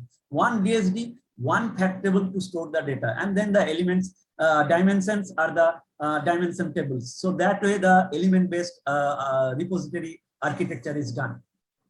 So once the data is converted in EBR down below, then I'll be able to view the SDMX engine. We are integrating with Fusion registry actually. The Fusion registry using API we are connecting, and we'll be able to generate the SDMX ML file for each and every DSD. And we'll be able to filter based on time dimensions and other dimensions. Now, back to other color, from the step number 8, 9, up to 15. This is the steps or programs is written to revert entire thing. That means now this ML files, SDMX ML files is taken as a source, and this is put revert back, and we go back to RBR return again. So this RBR return, by doing this program execution, we get it, and then again we generate the same report. Now we match it, the earlier and the here. Is it the same? If it is the same, that means I am able to take care all of my data series or data sets. So this exhaustiveness, because we cannot afford to miss any of the data series or data points, because it is related to multiple central office department of RBI. We have more than 15 central office departments for which we are building this system. So this is about the converter tool. This is related to the integration of the analytics. We are building a platform. We have studied IMF, BIS, and other sites where the data query and data related inquiry systems are there. So based on that, we are putting the system where the data, there will be search engine. In that search engine, you'll be able to search the metadata. And the search, global search, as well as the tabular, the catalog search, the tree-based search. So all this search, I'll be able to pinpoint to element. The moment I go to element, then it will show all the existing dimensions and others. Then I select some of the dimension. I do not select some of the dimension. Whatever dimension I do not select, the system will automatically aggregate the data on that dimensions. And when I select the code values, it will allow to select the code values. I select the code values, the system will filter the data on the code values. So the horizontal and vertical filtering I am able to do on the data and reduce the matrix to the need of the researcher or the analytics. And then it will show in the tabular form, or it will show in the chart. Even RPython, it will allow based on the access rights in data governance portal to give access rights, and then RPython will be used. We are integrating Cloudera Data Science Workbench for the RPython platform. So that will facilitate the hardcore researcher or advanced analytics to be performed using various libraries in RPython on the existing data. Also, I'll be able to integrate structured data and unstructured data, which I'm tapping from social media and news streaming. That also can be done together. So this was the analytical platform we are building. Debasis, just to say we're just about at the end of the time allocated. So please could you start wrapping up? Okay, well, I have almost done. I'll take only a few minutes now. So basically, the challenge was high volume of data and then variety, and we have to rework Brainstorm and this converter tool building. This was the challenge, and the benefits, as I already explained earlier, I am not repeating that. It's a data quality, flexibility. That's what is the benefits we are going to get it. And you see the roadmap. Roadmap is mostly by next year we'll be able to complete the project. Thank you, David. Thank you all.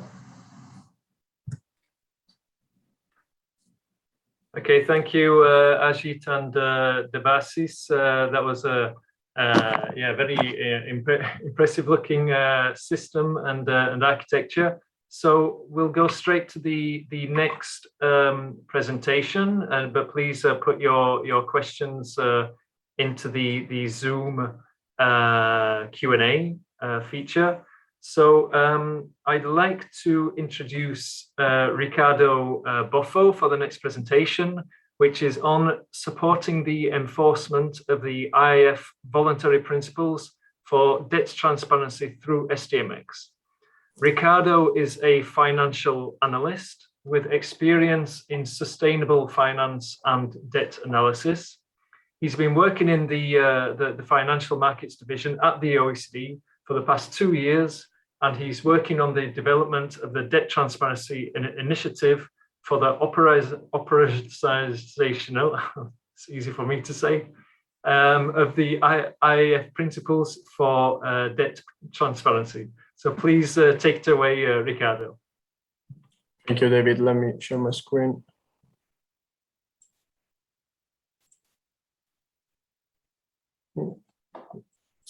I hope that you can all see my screen.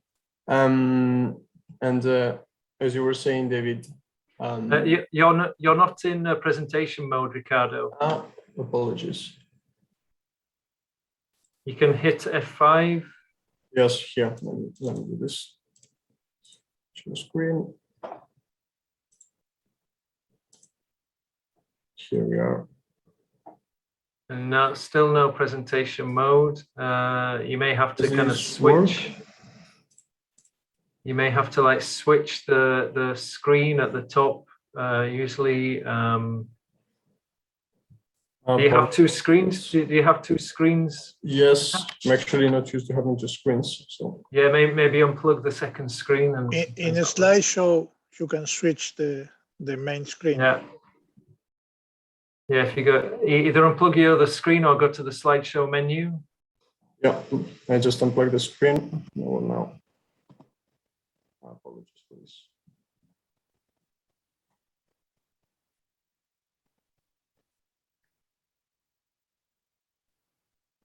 Can't see anything yet. Can you now see my screen? Yeah, but you're not in a presentation mode. So go to slideshow, the slideshow menu. That's better. That's better. Yeah, yeah. Can you see now? Yep. Oh, perfect. Thank you so much. So thank you, David, and thank you for having me here. I will talk more about the IAF principles and how the OECD is working to operationalize the IAF principles for debt transparency. In this case, the principles are really meant for operationalize and for bringing transparency to opaque debt that surrounds PRGT eligible countries. And the project that is coordinated by the OECD is really meant to deliver a digital platform that will serve both to receive and disseminate data on forms of sovereign debt on a range of developing countries, a process for lending entities and for banks to report in a transparent and user-friendly manner, which is also a key principle of the IAF principles, and also an environment for carrying out analysis and report on data trends and implications.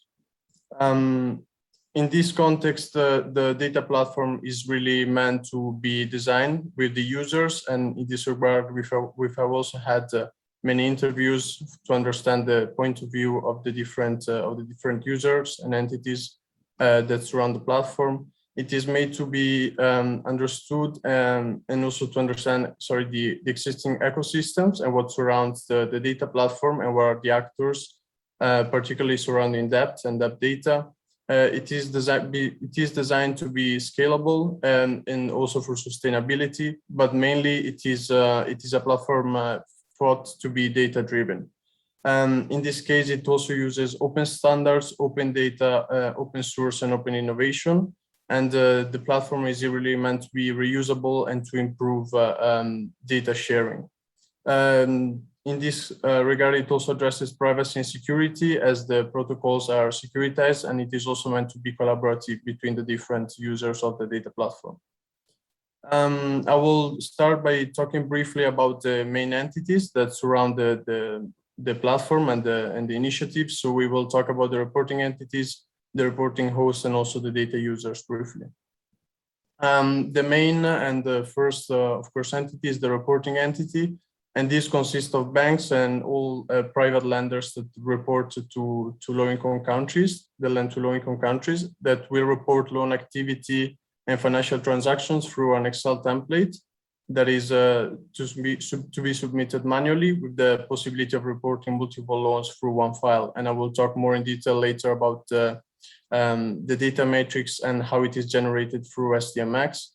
It also gives the possibility to consult past reports and to be notified when the report is submitted for processing. And this is mostly related to how the reporting entities will submit their Excel. And it also allows the reporting entities to correct their errors and to provide the Excel files. The reporting host, which is the OECD, is mostly responsible for the storage, processing, and aggregating of the analysis of the data that we receive. And this is really done through an automated transformation of the reports that we receive from the reporting entities into a standardized format through SDMX. And I will talk more in detail later about the structure and how the platform does this. And in the end, there is the data users, which of course consist of many stakeholders. We have central banks, finance ministries, and bank themselves, which will be able to explore the data, visualize the charts, and use the Stat Data Explorer, and using the API to extract all the data that they need. The user journey is really meant to be easy for the data users, meaning that they will be able to enter the website where the OECD Data Transparency Initiative is placed. For banks, they will be able to report the data, and as you can see below, they will have the possibility to have access to specified folders where they can download and then upload completed Excels. There will also be a public data explorer that is based on the Stat Explorer suite, where data users will be able to extract the data, as I was saying before, through a standardized API, and also in different formats. So for example, in Excel, but also for other formats. Moreover, we will have advanced dashboards that will allow also data users to see this data in aggregation, where the OECD itself will create these visualizations. Going more in detail about the process, I wanted to talk about the data collection, data processing, and the data dissemination, and the components that are part of this process. So regarding the data collection, we really have two main components. That is the Excel template, and this is for the reporting entities to be completed and to be uploaded in the platform. And in this case, the data matrix has been generated using SDMX, the SDMX matrix generator, and all its fields are standardized using SDMX. The banks will be able to use Excelion as the infrastructure to basically access the Excel template, download it, fill it in, and then report it. And then the data will be managed internally by the OECD using your internal softwares for managing, collecting, and disseminating the Excel structure. In particular, the core component of the stat suite will be used for standardized and secure storage once the process step has been completed, and also the stat data lifecycle manager for the internal analysts, for analysts internally at the OECD to view, validate, and apply the aggregation rules. The data dissemination step will be the last one, of course, and it will use the Stat Data Explorer for the data exploration, the extraction, and visualization, but also Power BI for seeing dashboards, and which will be consuming data directly through the StatSuite API. In this regard, we really have the reporting environment, which in this case is used for banks. And as you can see from the process, as I was mentioning before, they will be able to access Excelion through their own, with their own credentials. They will be able to download the reporting template, and each reporting entity will be able to access an instruction folder where they will be able to download the reporting template. And when the reporting template is completed, they will be able to upload it. And after a report is processed internally, it will be moved to an archive folder for 1 year, basically. Afterwards, the data will be processed internally through, will be processed, will be validated and aggregated. And in this regard, the data is, the environment in general consists of really of a process where the data analysts can perform the tasks, and afterwards will be disseminated through the stat suite. Here, as I was saying, it will be shown to data users, and it will also be standardized so that it can be shared through different platforms, such as the JEDI platform, which is the Joint External Data Hub that uses also SDMX to process data. So this is the data flow in detail. As I was saying, really the banks will be able to fill in the matrices. They will be processed internally, and that they will be disseminated. All of it will be done using a standardized SDMX format. And just to give an example, this, for example, is the reporting template that has been generated using SDMX, and this will allow us to have a standardized fields that can be basically automatically analyzed and aggregated through internal process. This is an example of the Stat Explorer, and here, as we receive data, we will be able to to aggregate it and to show different trends. But also data users will be able to drill down and to understand what is the data underlying every single part of the aggregation. So, for example, in this case, they will be able to see which kind of fields are belonging to an aggregated view of the data. The platform delivery timeline is by the end of, by mid-2022.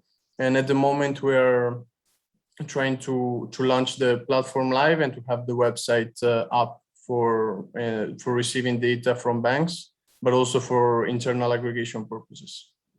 Thank you so much. Yeah, excellent. Thank you, Ricardo. And you hit the timing right on the nail. So well done for that. So now we have about 15 minutes allowed for questions. So let me see. I think I saw some, but it looks as though some have been already answered. Okay. So sorry, I'm just checking that. So yeah. So please, if you want to see the answered questions, then go to the Q&A dialogue, and we can see the answers to those questions that were raised there. You should be able to see them. So I have some questions for Ricardo and Debasis and Ajit at the Indian Reserve Bank. So let me just, first of all, Ricardo, please, could you tell us, so the debt transparency collection process, you show that it included a reporting template and a pipeline to import that data into .stat suite. Now, can this part of the process actually be reused for other systems, or is it just specifically for debt transparency? Please. Thank you, David. No, indeed, it can be absolutely reused in this regard for other systems. The reporting template generation really is being integrated into the SDMX matrix generator. So the extraction script, particularly related to SDMX and CSV, can be reused. This is generic and can also be made available in the future. Okay, thanks a lot, Ricardo. So now a question for Ajit and Debasis. So your system capabilities look very impressive, with the connection between several types of data and metadata, but also several types of kind of systems that are in place, different database types, different media types, social media, big data, analytics, and SDMX. What would you say has been the biggest challenge in designing such a system? And I guess a second question is that your systems also seem to have many kind of modules in it as well. Have you reused any of the existing SDMX tools in this architecture, please? Yeah. So basically, the last question is related to using the existing. We are using Fusion registry. So we are using, but we are not directly using Fusion registry. We are using API-based connection, because we are putting our web portal as the main interface for us. So using our main Java-based interface, we are putting interaction with Fusion registry. Fusion registry we are using for generating of the XML file, the SDMX ML file. So that's what we are, so all the artifacts we are putting through API to SDMX registry. So there will be synchronization between whatever the metadata we are creating in our system will be putting through API to Fusion registry. So that way we are using Fusion registry because this is already having all the facility to generate the XML file. So this is a nice facility in Fusion registry. Now coming back to the challenges of architecture, yes, it was a lot of brainstorming we have done related to converter. Actually, we had to put a lot of effort related to converter because the existing data macro and micro matching is not happening because I am getting data from some central office department which is asking bank the same data, another central office department from the same bank in more granular. So when I match these two to one element, then this more granular I am putting to the aggregate, these two data is not matching many times. So that creates a problem for us. So we have to put a transit solution through which we'll make a data validation rule based and then we'll interact with the data supplier. So we had to create a lot of architecture there between handshaking of data template vis-a-vis SDMX element, and over the time data quality will be there. And we have seen there is a genuine requirement from the bank why data is not matching. There are reasons. So the different time point was the reason. So this is the related to converter tool configuration. However, the main SDMS artifacts, storage and this, that was comparatively easier because it's a very nice architecture. The SDMX artifacts, it's a very simple and nice architecture. Thank you. Okay, okay. Thank you very much. I guess you know if you're creating a lot of different parts of this architecture, of course it would be very nice if they become open source eventually. So you know then the community can also kind of benefit from all of this development as well. So that would be a very nice thing to happen. Yeah, we are working towards that. Okay. Okay, thank you. So now we have some questions, some more questions in the Q&A. So question for the OECD presenter. So I think that's you, Ricardo. So what has been the biggest value that SDMX brought to the project, Ricardo? Thank you for the question. And indeed, I would say particularly the standardization and the possibility to share this type of information that we are receiving with other platforms that are using this kind of data. So as I was mentioning before, for example, the JEDI platform, so the Joint External Data Hub, it draws data from different institutions and institutions that receive different kind of data from different type of reporting entities. So it is essential to have a standardized format where we can basically create data interoperability, and having this data shared is extremely important. So I would say maybe that could be one of the main values that brought to the project. Okay, thank you, Ricardo. So, well, what time have we got? Okay, so the next question from Steve Drew. So, how many people have been involved in developing these platforms for each presenter? So, yeah, okay, well, let's go quickly then. So Danielle, how many people involved in the platform? Okay, you know, we started from a already advanced state. So we started from the .stat Suite Data Explorer. So it was just one and not full time. It was me. So, but it took probably 1 year, so not full time. Okay, thank you. So that's one person. So then Ricardo, how many people in developing the platform? Well, I guess it's developing the solution here for just you know, ballpark figure. Yeah, I mean, I guess it's definitely, I would say around 4 or 5 persons for 5 people, sorry, because I mean, there was also a mix of expertise between different departments at USCD.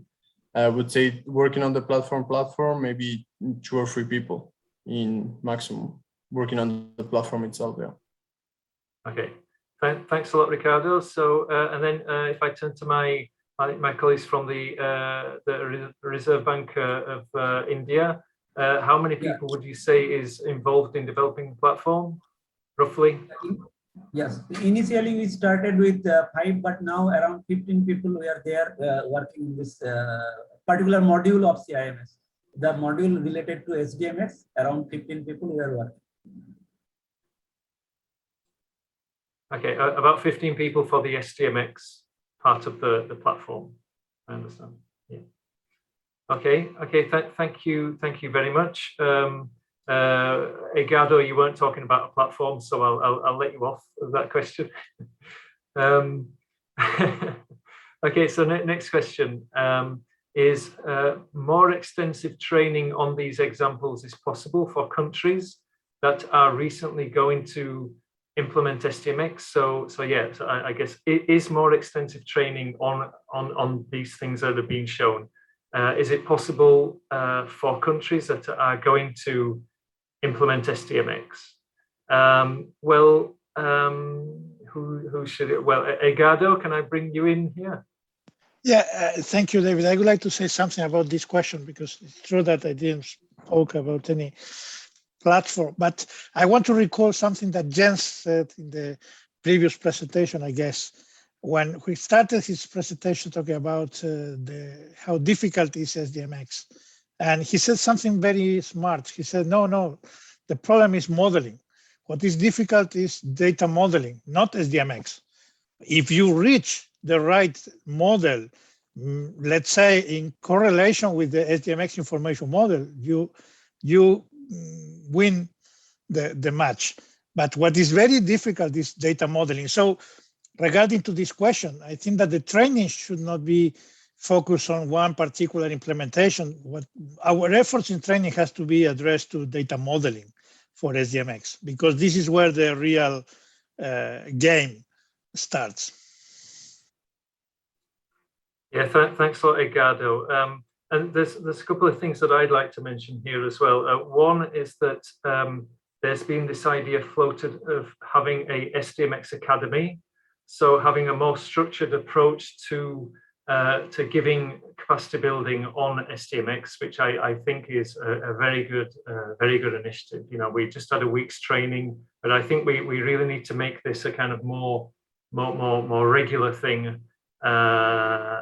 You know, and provide a kind of more structured kind of program of training for countries, for any agency that wishes to adopt this thing. But yeah, I absolutely agree on the data modeling. We're hearing it more and more. Yeah, we need to focus on this. We need help with data modeling. Now, we have guidelines on data modeling, you know, because the statistical working group, we've provided them. One challenge is, or one perhaps problem is, I'm not sure that everybody knows that they're there. Okay, they're on sdmx.org if you go to the guidelines page, but does everybody know that? Because the SDMX modeling guidelines, it's a step-by-step approach, and we presented it last week on how to actually go from like a set of indicators, or not if you're starting from a green field, but come up with a set of interrelated SDMX artifacts. And I think we need to revise that guideline for one thing for SDMX3, but just because we know more now. But it's almost like, you know, the really hard part is actually coming up with those good modeling guidelines. Because if you come up with a really great step-by-step approach, and we tried to, but I think we need to improve it, then perhaps SDMX modeling won't be all that hard in the end. You know, as long as we agree, we address the corner cases and things like that. So this is what we need to work on, and it won't be just the SWG. I mean, the last time it was a kind of cross working group set of people working on that. So this is what we need to do, and hopefully for next year we'll really get together and produce that. So I look forward to working with Edgardo and TWG colleagues as well on that. Okay, so last question, and then I think we have to close. So great initiative from RBI. Generally speaking, could we consider a possibility of interoperable connectors between different data standards available in open source format from similar projects? We already have CSV and JSON. What's next? So please, RBI colleagues, would you like to answer on that? Yeah, basically, in this particular domain relating to from ML to CSV, I think your question is same data in element I am having in CSV and then SDMX, because that might be not that difficult. So, but in our current scope, we do not have that in our current scope, but that can be done, because once the artifacts and the data is in the similar pattern, then from one format to another format may not be that much difficult. That's what I can say based on my experience. Just I would like to add here that depending on the type of data, we can use the format. Like if it is a very, very granular data at the account level or at the transaction level, probably we will go for CSV or those kind of formats where overheads of the labeling will be minimal. But where the data volume is relatively lower, the aggregates and all that, there the JSON and SDMX formats will be more suitable. So that is where we have multiplicity of formats for different types of data. And even in the existing system where we are using more of XBRL, SDMX is under development. We are also having different formats from XBRL and the ASCII standard text formats to CSV or even Excel format. So that flexibility we are presently having, and going forward also we'll keep that flexibility. I would like to add one more point, because there is a converter from XBRL to SDMX. So we have tried that, but the main issue is unless we have the data in a specific element based, then only suppose XBRL we are having the data in the business element wise, then going to SDMX is very easy. But if the data is architectured even in XBRL or any other format, if it is not in the architectured in the kind of artifacts of SDMX like element, DSB and all this, then the even converter may not help. In that case, that is why we are building our own converter. So that is also one point was we observe. Thank you. Okay, thank you very much. So I think I have to bring the session to a close, which is a real shame because it was really great, and I think we could carry on with more conversations, around the Q&A. But I'll have to say, well, thank you very, very much to my presenters. Thank you for sticking to the time and given the detailed responses to the questions as well. Thank you everyone as well for posing questions or simply for listening in. Yeah, I was quite honored to actually chair this session. So thank you very much. Goodbye. Okay, thank you, David. Thank you, David, for chairing. Thank you. Okay, thank you. Bye.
So good afternoon from Frankfurt to session 5 of the global conference on using SDMX to modernize statistical processes and IT infrastructure.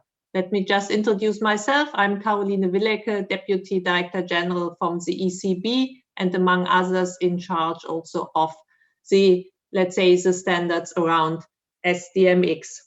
So I hope that most of you have already had 2 or 2.5 very exciting days, and I'm sure we will have a very exciting session ahead of us. As you know, there are many national and international modernization initiatives that use SDMX with the objective to improve and standardize data and metadata exchange and dissemination, to make data usage easier for the user, to increase data quality, and of course, to also save on costs. Now, in this session now, is split in 2 parts. In the next 50 minutes, we will have 2 presentations introducing different SDMX tools and platforms and showing how they are integrated into the enterprise architecture. And after this session, then we will go into breakout rooms where we can then hear more on further examples of how SDMX is used to modernize and optimize statistical processes. Let me now introduce the 2 speakers of this session. So first, Juan Munoz, who will present on using the SDMX information model to achieve interoperability inside the Inegis enterprise architecture. Juan is Director of IT Planning and Standardization at the National Institute of Statistics and Geography of Mexico.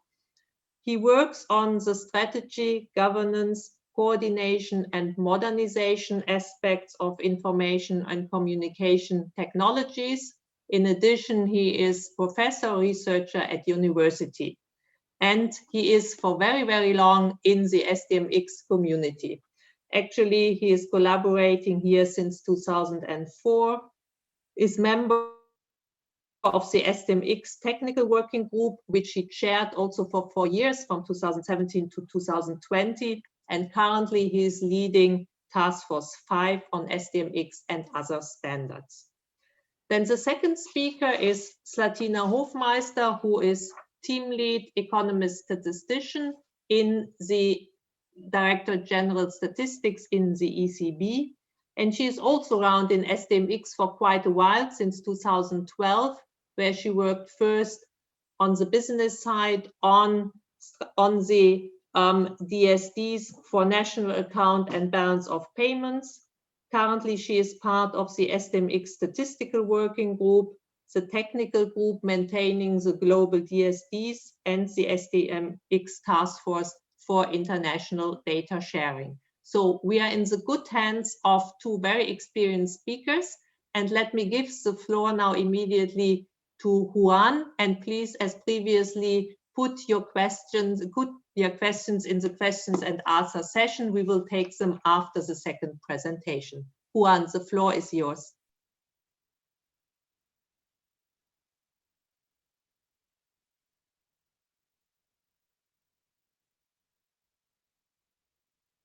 Juan tiene apagado el micrófono. At least I don't hear anything, Juan. You need to unmute.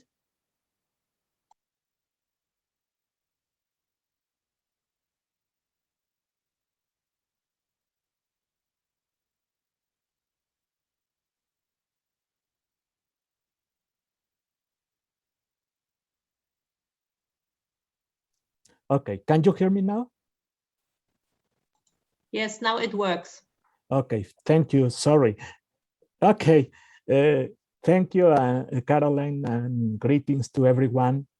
Today I'm going to talk about how INEGI is making use of the SDMX information model in the design and implementation of an integrated information and software systems platform to achieve technical and conceptual interoperability and to provide the base for a new generation of information systems and products.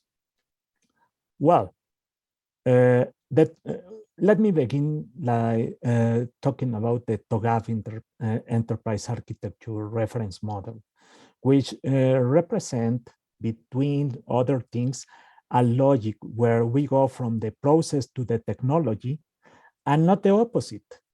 An enterprise architecture starts with defining the business process and then the data as a solid basis to develop application and then to adopt the most fitted technologies.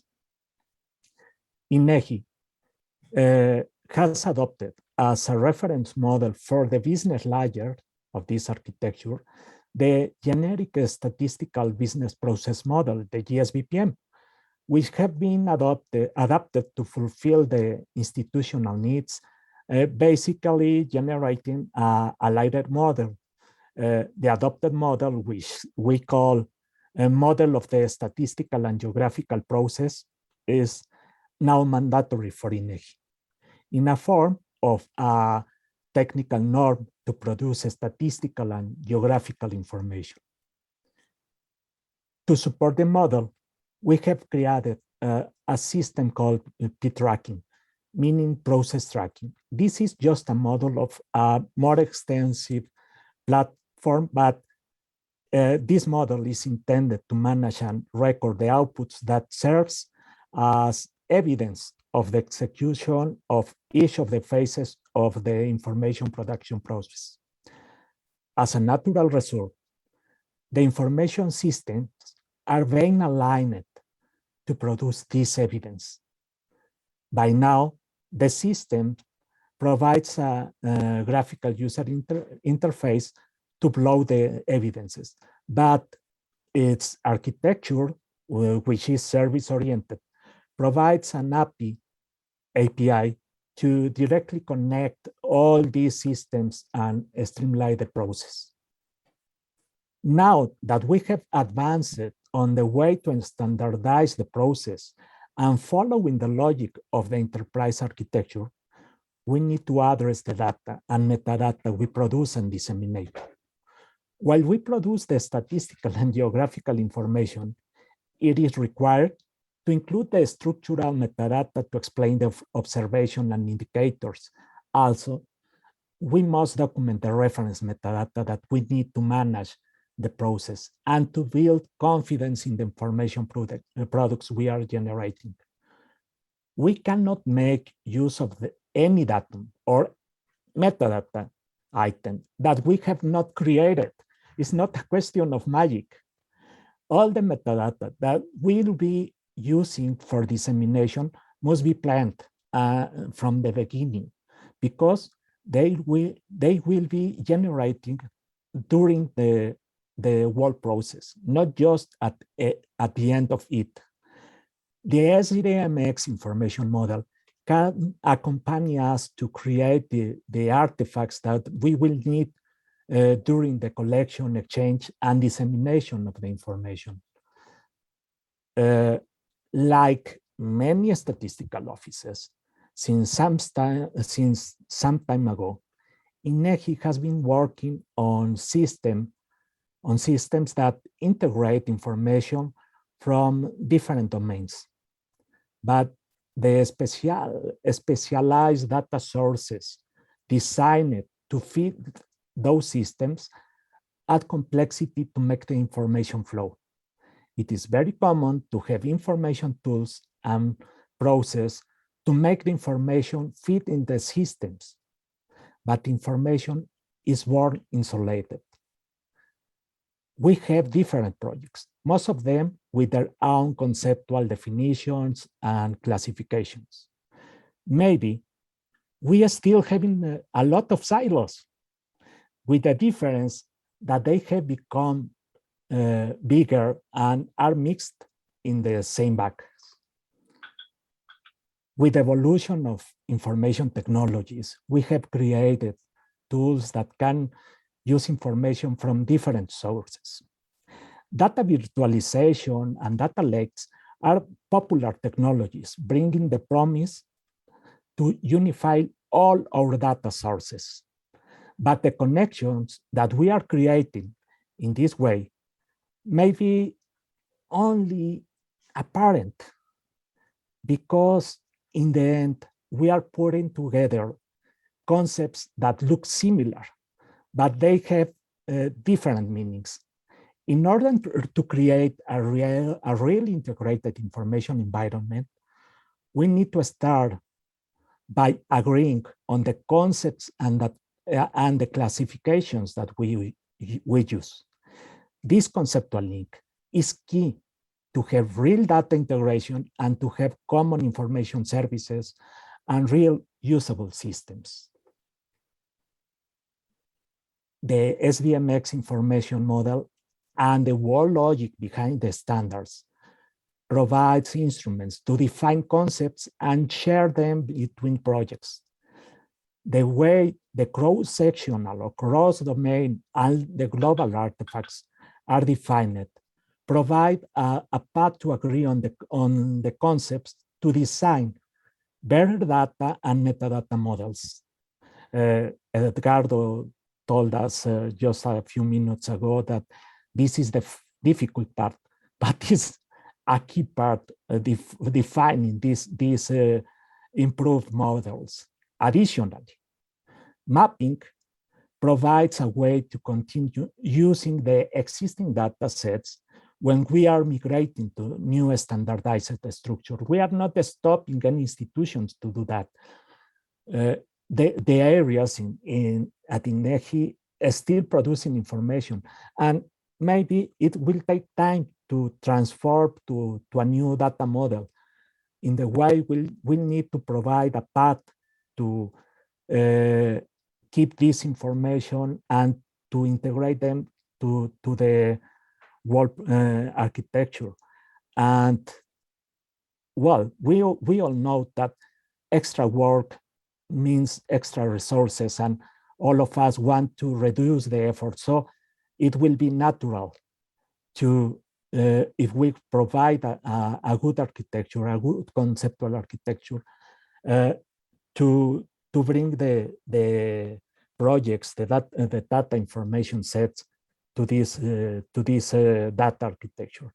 The use of the SDMX information model as a reference for the core infrastructure of our system architecture can be used to create concept-driven systems. We have heard a lot of metadata-driven systems, but from my point of view, we need to go one step before the way we define the concepts. On the screen, you can see a very high level of the architecture that we are envisioning and implementing under this approach in our first stages. So, conceptual and technical interoperability enable architecture will be able to provide information not just from separate facts, but also to present the link and trends and patterns as stated by a complex reality, where the measures are conceptually connected in time and space. With this new approach, we expect to be ready to provide a new generation of information services to satisfy emerging and complex information needs, being able to provide the information and tools to answer complex questions like the one we are seeing on the screen, which has been the effect of population growth and the development of industrial activities in the environment. We need to jump to this kind of services where we can put all those data sets integrated and providing a good logic for all the people that are using it. Finally, I need to add that to implement this kind of conceptual harmonization, we need to establish a governance framework to make it happen. If we don't have it, we will not do it. The way SDMX is governed and the logic it follows for the harmonization is a good model to adapt inside, well, at least for our institution, to establish the governance structure that we need. Well, to end this presentation, I have some final remarks. First, the SDMX information model has born with conceptual interoperability in mind. Its information model can provide us with the basis to get a real information integration and to build a new generation of information systems and products. Of course, the high-level support provided by a governance body is a key element to success in this project. Well, thank you. I hope I keep on time. Thank you very much, Juan. Also, thank you for having been very concise, but in particular, of course, for presenting us with the solution that certainly many of us can learn from, because this interlinking of data sets from various sources is certainly something which keeps many of us awake overnight. And I'm also guess we will have many questions, but let's first go to the second presentation by Slatina. Slatina, the floor is yours. Thank you, Carolina. Thank you for the opportunity to present at the Global SDMX conference. So this presentation will be a bit more practical, I would say. Here we will be showing how the SDMX information model can be actually combined with advanced search engines. The pivot point of this presentation is the statistical data warehouse, which is the key dissemination channel for ECB statistics. The statistical data warehouse was launched in 2005, and this is the primary source of data and metadata for end users. One of the features of the statistical data warehouse at the European Central Bank is that it is really designed and based on the SDMX information model. So it is SDMX metadata driven, so all of the processes that we have in the statistical data warehouse are actually using the features of the SDMX model. One important point is that actually the SDW, the statistical data warehouse, has a backend and a front end. The backend is an Oracle database, and the front end is a custom-based Java application. And all of the data and metadata loaded into our dissemination platform is SDMX based. So all of the data and metadata, so we can load any valid SDMX file, and it doesn't matter of the version, into our database. So all of the components in SDW are actually corresponding to a component or artifact from the SDMX information model. So here you can see the mapping. For example, the concept scheme coming from SDMX is actually mapped to the navigation hierarchy that we have in our statistical data warehouse. The data flow corresponds to the data structure identifiers. The data structure definition actually is the key way that we present the time series. We use the series key in order to identify them.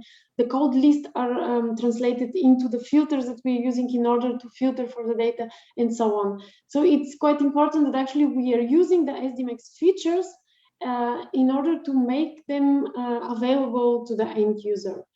So each time series which is disseminated into the statistical data warehouse is defined based on existing data structure definition, which includes dimensions and attributes. So each data is uniquely represented by its dimensions, and they're composing the series key. Also, we are having additional metadata information on observation level, series level, siblings level that we incorporate also into our dissemination. So each dimension or attribute itself, also it's mapped conceptually to a specific economic or statistic phenomenon. And each coded dimension or attribute is linked actually to a code list. So you can see that the world between the SDMX information model and what we have in SDW is really interconnected. So let's go now to the second point of the presentation and why we are presenting here. As I mentioned previously, SDW was launched in 2005, and in terms of data and metadata, the volume of data that we disseminate in our statistical data warehouse has grown a lot. But the core structure and the appearance and the technical infrastructure remained relatively static. Of course, this affects the user experience, and in order to improve the way our final users are looking at the data and consuming the data, we decided that we need to improve the user experience by improving the SDW search functionalities. So we launched a proof of concept based on which we wanted to identify a new technology with the objective to improve the statistical data warehouse search functionality. So after doing the proof of concept, we saw that the Elasticsearch is the technology that suits most and would actually be the most efficient, having also in mind the internal architecture and all of the infrastructure that we have internally.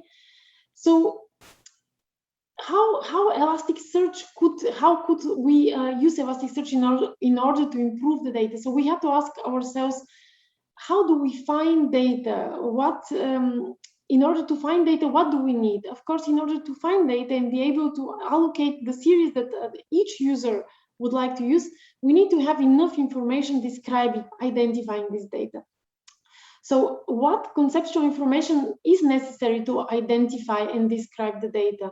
Of course, we need a metadata model, and in this context, we actually looked at the core of SDW.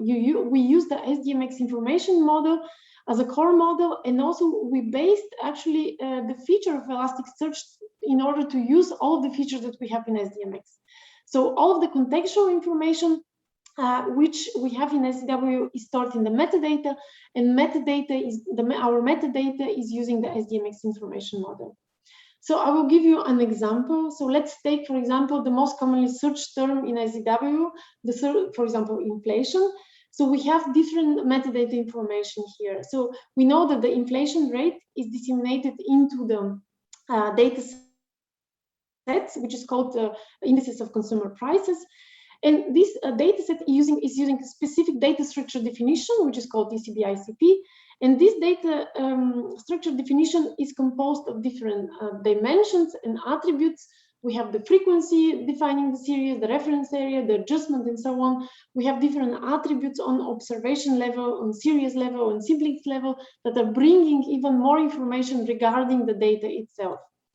So how actually the search engine will use this information? So in order to be able to search for time series in SDW, we need to describe our time series as detailed as possible. And of course, we use all the information that we have from the dimensions, from the attributes. So here you see, for example, the series key of the series inflation. We have titles, we have the units, the frequency, and so on. So all of this information is used in the indexing of Elasticsearch when searching for the series. So we use the meaning coming from the dimensions, we use the meaning coming from the attributes, we use also metadata on dataset level, so we use also the reference metadata that we have for this dataset.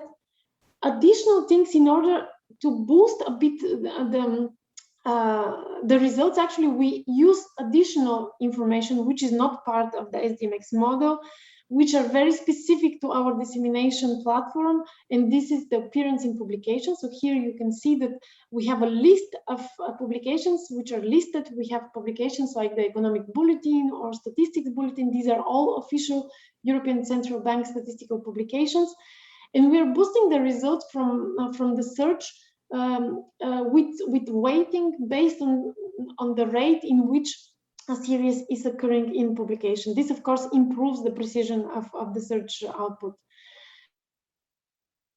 In addition, something new and different that we're doing, of course, is it's something that looks a bit like adding different dimensions to the series, but it is different. This is called the tagging of series, and this tagging or putting tags on the series is based on a custom-built taxonomy. And I will explain later on how we build this taxonomy. This taxonomy is built by the SDMX economic concept navigation. So we have a navigation where we have all of the economic concept with the relative breakdowns, which corresponds to the SDMX concept scheme.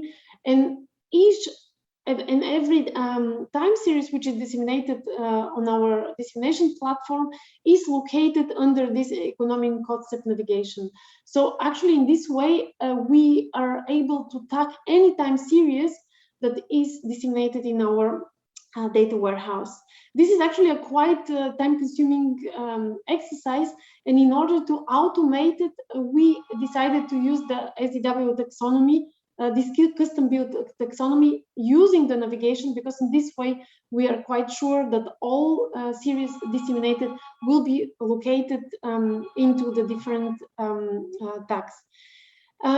In the future releases, currently we are not using learning to rank and user statistics. So we had the idea actually also to have features from Elasticsearch, which like the learning to rank, where we ask the user whether the ranking is helping them to find the series that they are using. But this is something that we will be looking forward in the future. So I just want to emphasize a bit and give more information on something which is different, as I said, which is not part of the SDMX model, but is derived from the SDMX information model and the information that we have for the series coming from SDMX. This is the assigning of the tags for the time series. So assigning a meaningful key to each disseminated series is very important, because we saw that our users, for sometimes the economic concepts or the statistical concepts that we use to identify a time series sometimes is different for the different users.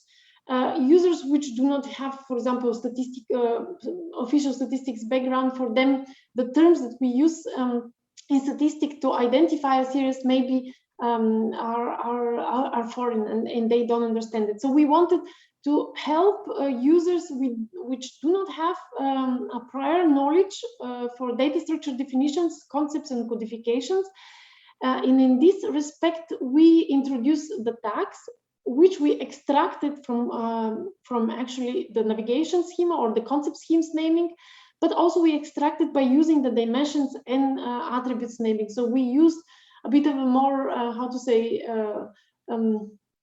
educated way in order to extract key concepts which are not part of the series key that identify the series. For example, an example for inflation is that in addition to all the information that SDMX is carrying, we put, for example, additional tagging like HICP, prices, index rate, interest, sector, and so on, in order to additionally boost the search for this specific economic phenomenon. So I'm going, maybe long story short, I just want to emphasize what are the improvements of our search by using this new technology, Elasticsearch, together with SDMX, and how what kind of improvements and what kind of benefits we observed immediately after going live this summer.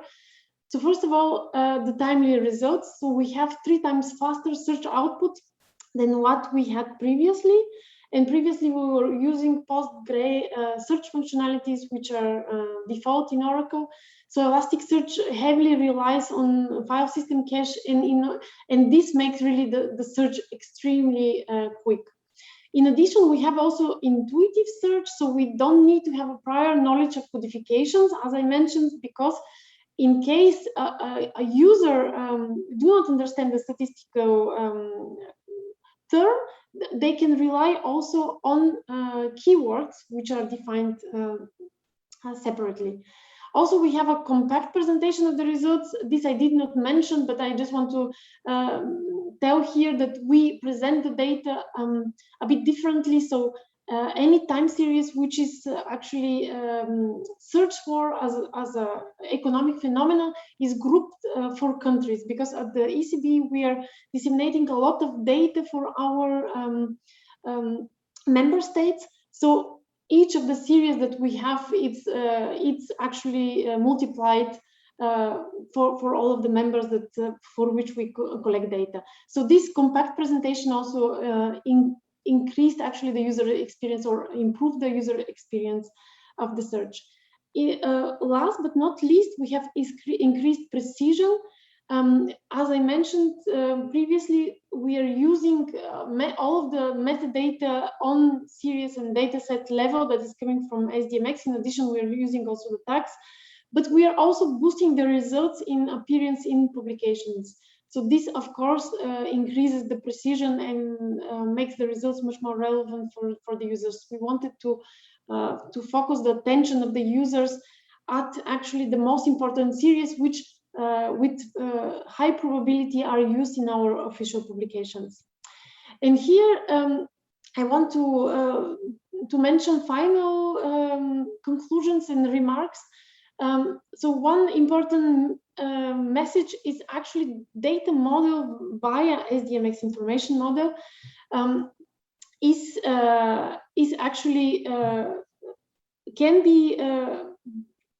be used with new search technologies. The only thing that one should have in mind that, of course, one needs to have an additional investment, because, for example, any additional features like boosting or generating tasks is time consuming. Thank you very much, and I hope I kept the 50 minutes that I had. Thank you very much, Slatina, for the rich presentation. And as an occasional user, I can assure everybody that indeed the user friendliness of the search function has really very much increased. But of course, and that leads me to the first question in the chat, one should measure this performance certainly in a more structural manner. So the first question is, thanks Slatina for the presentation. Could you measure the search performance from the user perspective and whether it has improved? And maybe Slatina, because there is a second question for you, maybe you can take the two together, is have you considered using SDMX objects to represent the tagging? For example, category schemes. Yes, thank you, Carolina. I will start with the first question. The way we measure the search performance, of course, we used our internal users. So our internal users from economics, they know the data very well and they're using the data very well. Externally, also, we tested it with students from university to see whether actually the search improved. And indeed, it improved. The precision, which was much more better. We received as the first results after the ranking, actually the series which are most relevant. And here it's important to say that our ECB economists, they know which series are the most important. They know, for example, they're the ones actually that they know when a user search for GDP, what do the user should be looking at. So actually checking with them, and we check with many business areas within ECB, showed actually that we have a very high increase of precision, and internal users could compare actually the two search engines, because currently also now we have both of the search engine available. We have the Elasticsearch engine as a beta version, and so one can really compare the results. So I will answer now. I hope this answers the question. I will go back to the second question. No, we did not consider, but this is an interesting suggestion here. Of course, the thing is that we work with SDMX up to the point that we actually load the data into our final Oracle database, and from there on, Elasticsearch is doing the indexing and extracting all of the information and metadata and looking at the dimension and attribute. So since we had only half a year to implement this, we did not really look into the SDMX model as such, because the data that we have was loaded immediately to our database. But this is something very interesting, and maybe in the future we can look into this, since we can also ask I mean, I don't know, we can ask also our counterparty sending the data maybe to define the tags that they think that are the most relevant for a specific time series. So maybe in this respect, maybe we can also used the category scheme in order to represent the tagging, but currently we did not consider it.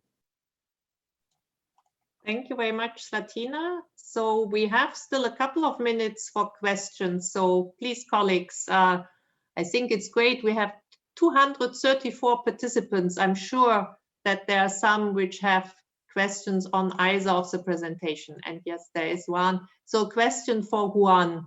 Where is the enterprise architecture located in INEGI? Is it production area, methodology, or the IT department? Well, this methodology is not just technical, it's technical and conceptual. So we are working with a recently created chief data office that complements this architecture. So we are on the IT side, but the conceptual side is also working. We are making the needed agreements to do this. As I showed in the governance model that we need to institute, we cannot work in a separate way. We cannot talk just about an IT architecture or just conceptual architecture. We need both. We need very strong support from the conceptual side, and then we need the technology to make it able to happen.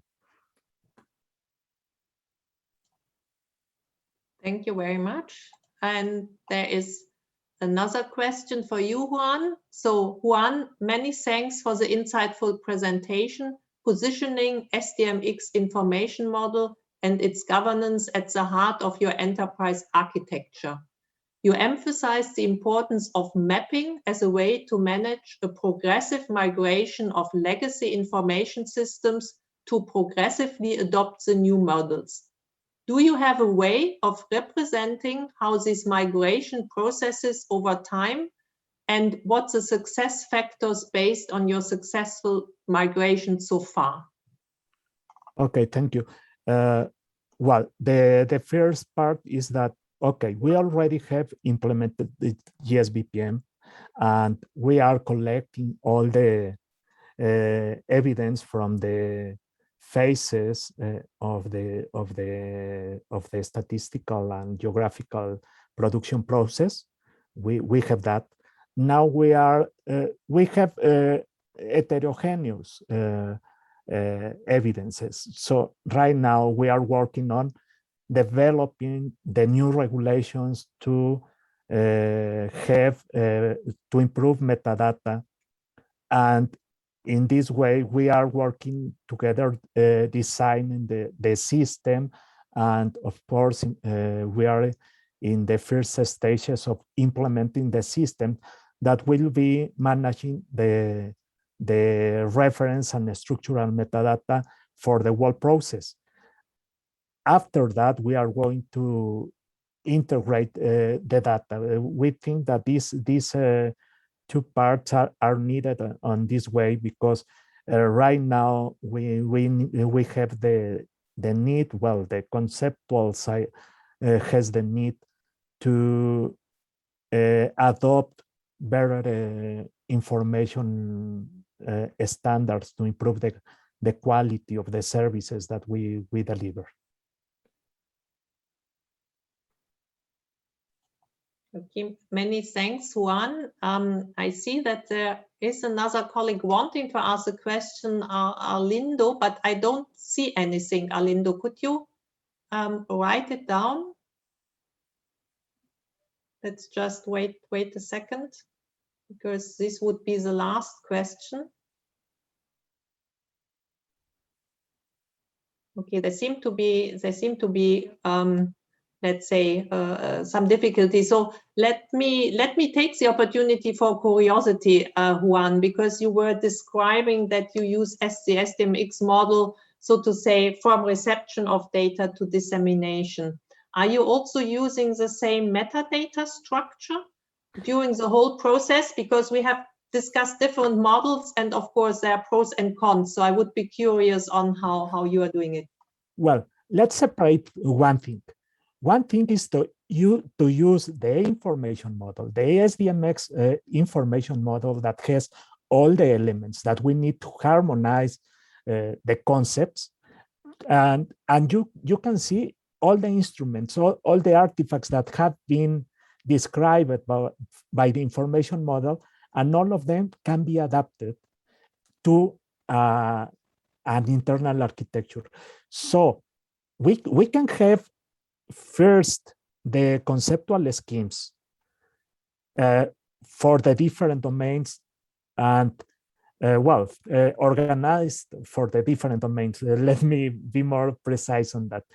And then from then select the needed to develop the structure that we need. And this structure are described by the DSDs. The DSDs are enough powerful and flexible to describe any kind of information that we need. And also, well, with version 3, it will be it will be easier, because we are providing in the new version the way to structure microdata, not only aggregated data. So on this way, all the platform, all the data platform can be described with this concept, with these elements, and you can build. It's very open. What we have been reviewing is, okay, I wanted to keep just talking about SDMX, not to introduce confusion, but if you talk about DDI has its sound concepts, only you need to identify which concepts belongs to DDI, and you can reuse the same structures that are used to build the artifacts in the information model, and this data model can be used to be adapted to keep the concepts from any standard. It's independent, it's agnostic of that, because the main thing is how you harmonize the concept, how you harmonize the code lists and so on.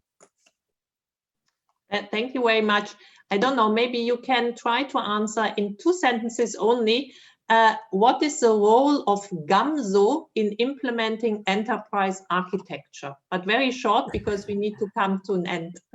Okay, very short is needed, because if we talk about an organization, we don't have only a production process. We have supporting areas that need to be reflected in a standardized environment.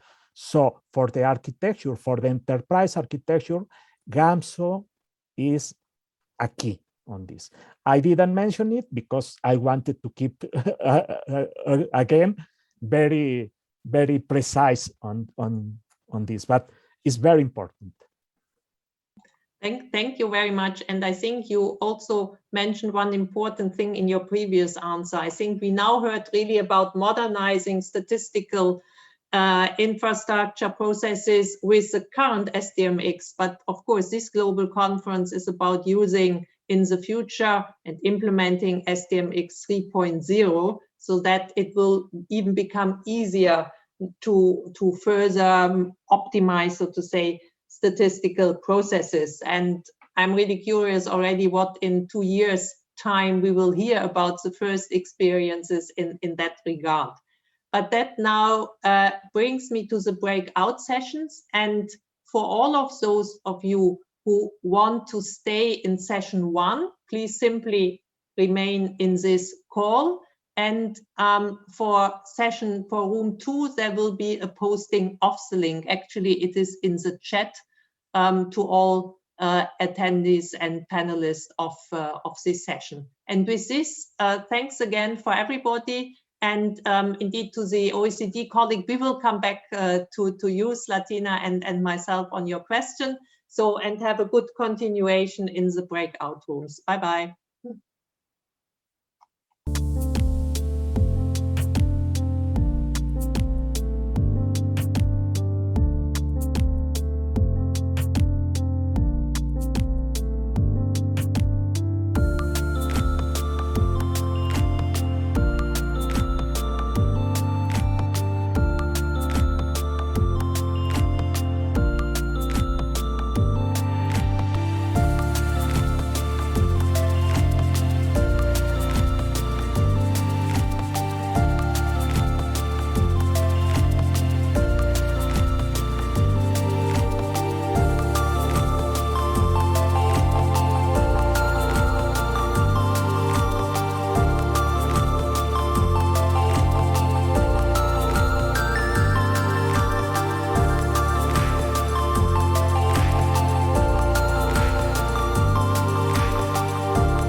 So, welcome to everyone to the breakout room 1, which will extend on the session 5 and presenting some interesting solutions using SDMX to modernize statistical processes and IT infrastructure.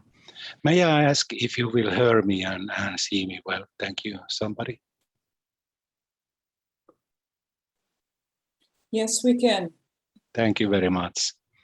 So my name is Jorma Karila. I work as an advisor at the Statistical Application and Tools Division in Directorate Statistics at the European Central Bank. I also participate currently in the SDMX Secretariat. So during the next 60 minutes, we will have 4 presentations, and then we will have 15 minutes for questions and answers.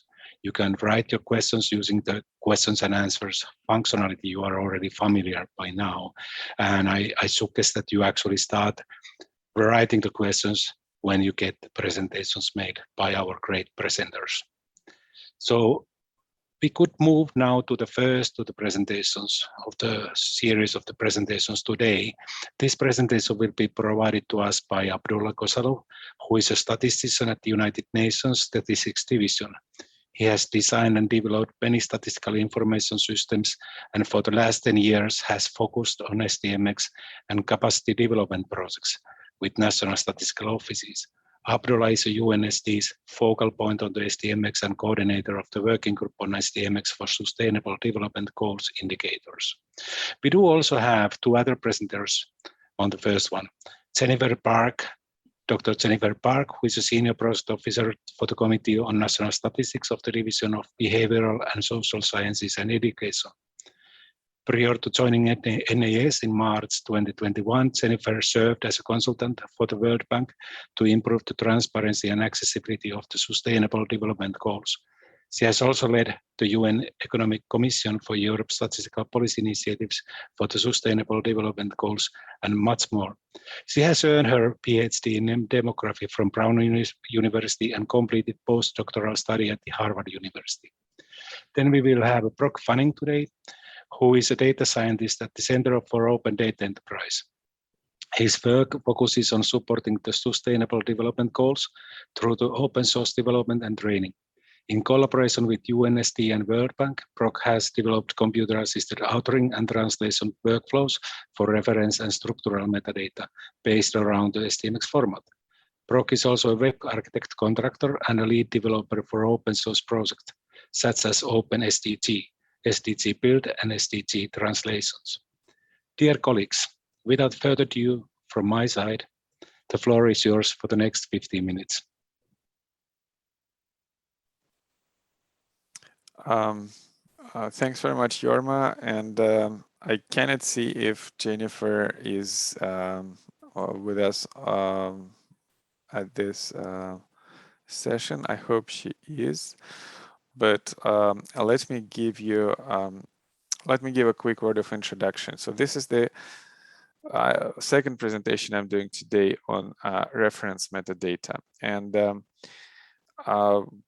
just to quickly repeat what I said, metadata reference, automated reference metadata exchange is still very rare, partly due to the complexity of, due to its complexity, partly due to the lack of experience, which of course is related to complexity, partly due to the lack of tools, which is also related to complexity and other factors. So we did establish and piloted reference metadata exchange for SDG indicators at UNSD. And in the process, you convert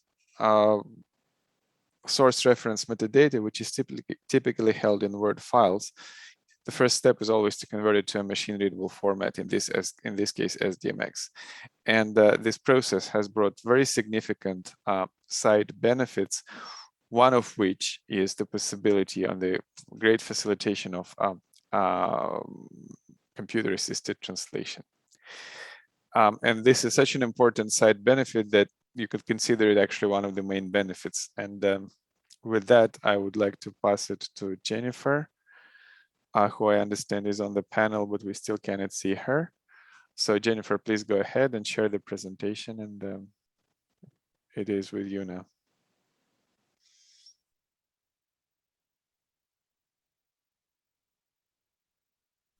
Jennifer, at this time we cannot see or hear you or see your presentation.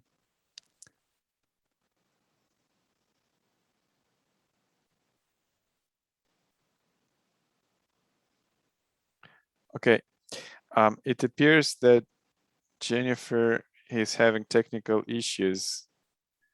So perhaps, okay, let me share the presentation instead.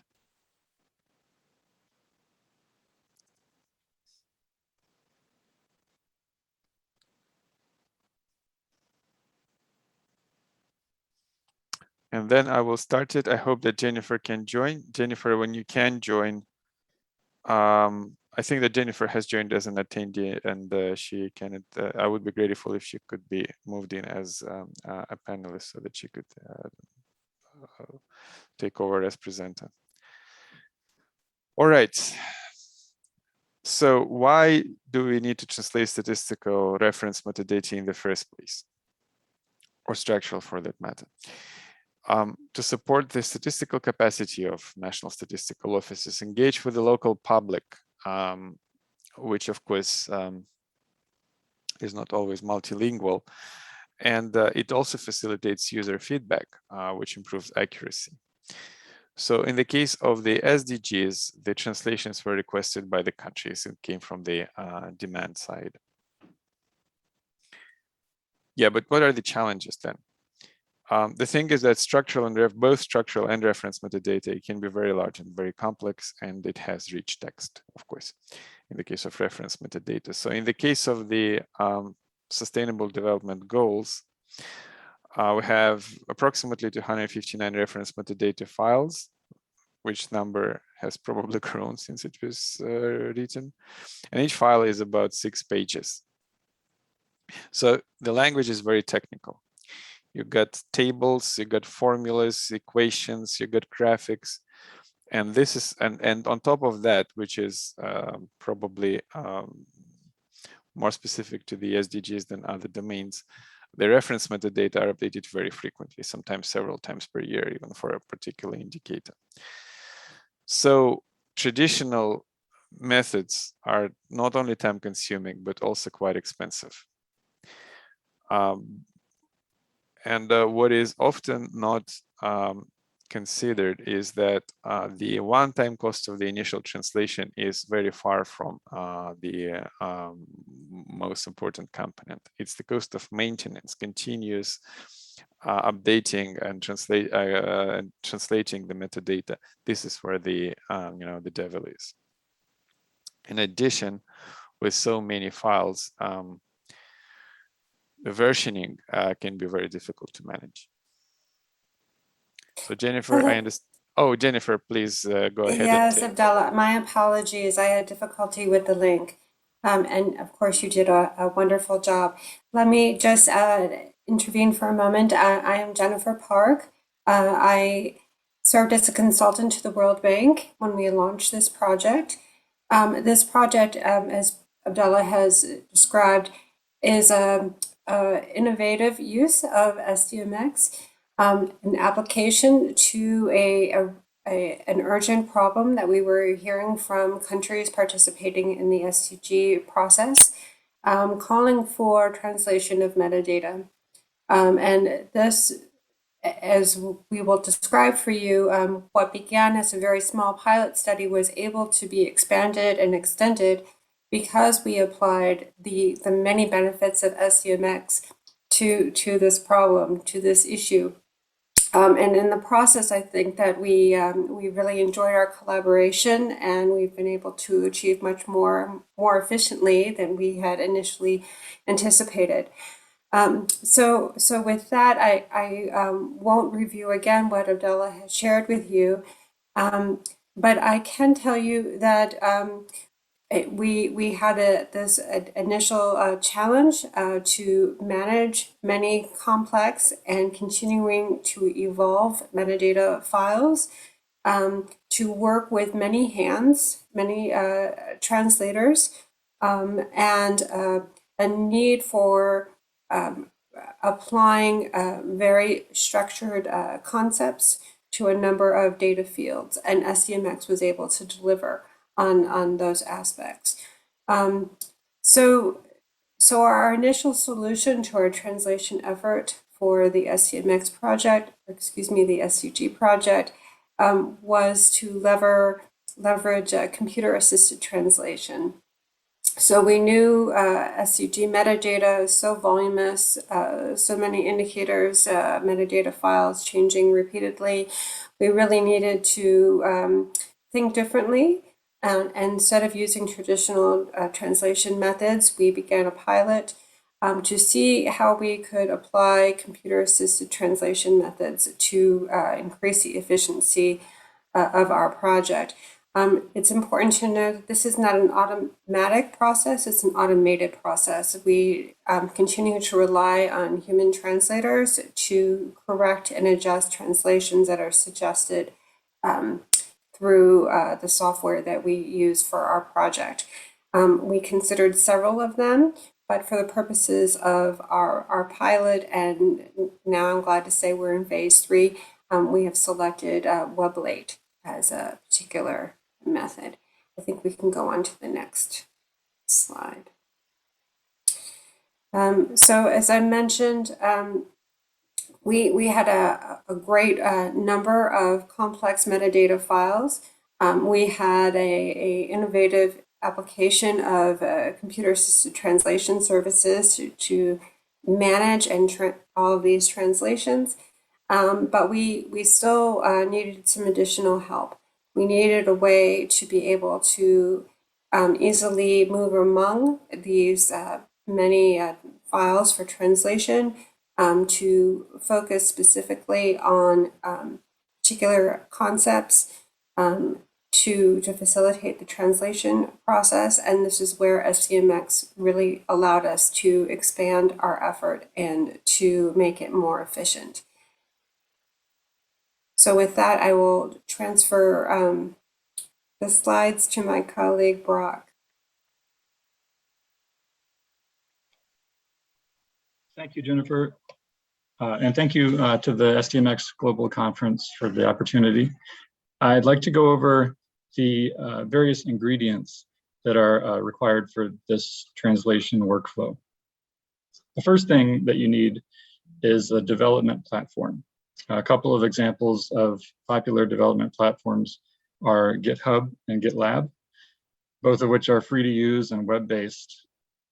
And the role of this development platform is to store the translation files and also to perform various automated tasks. For example, when translating data structure definition, the development platform handles the conversion of the SDMX into a translation file format called YAML. It also serves to gather any translations performed in a translation platform. And finally, it exports these translations into an updated SDMX file and publishes the results for download. All of this automation can be achieved with only a small amount of code, thanks to various general purpose open source code libraries, which can be reused in different ways to accommodate your source material, regardless of the way in which you're using SDMX. Next slide, please. A bit more about these translation files that I mentioned. The role of these translation files is to serve as an input to the translation platform. There are many available formats for translation files, but one in particular that has worked well for us is YAML. Not only is YAML well supported by translation platforms, but it's also a good choice to represent SDMX concepts because of its simple but very precise key value structure. Also, the simplicity helps to make it human readable as well. And next slide, please. Okay, so now we get to the translation platforms. Translation platform is where the translators go to do their work. So it's an interface for translators.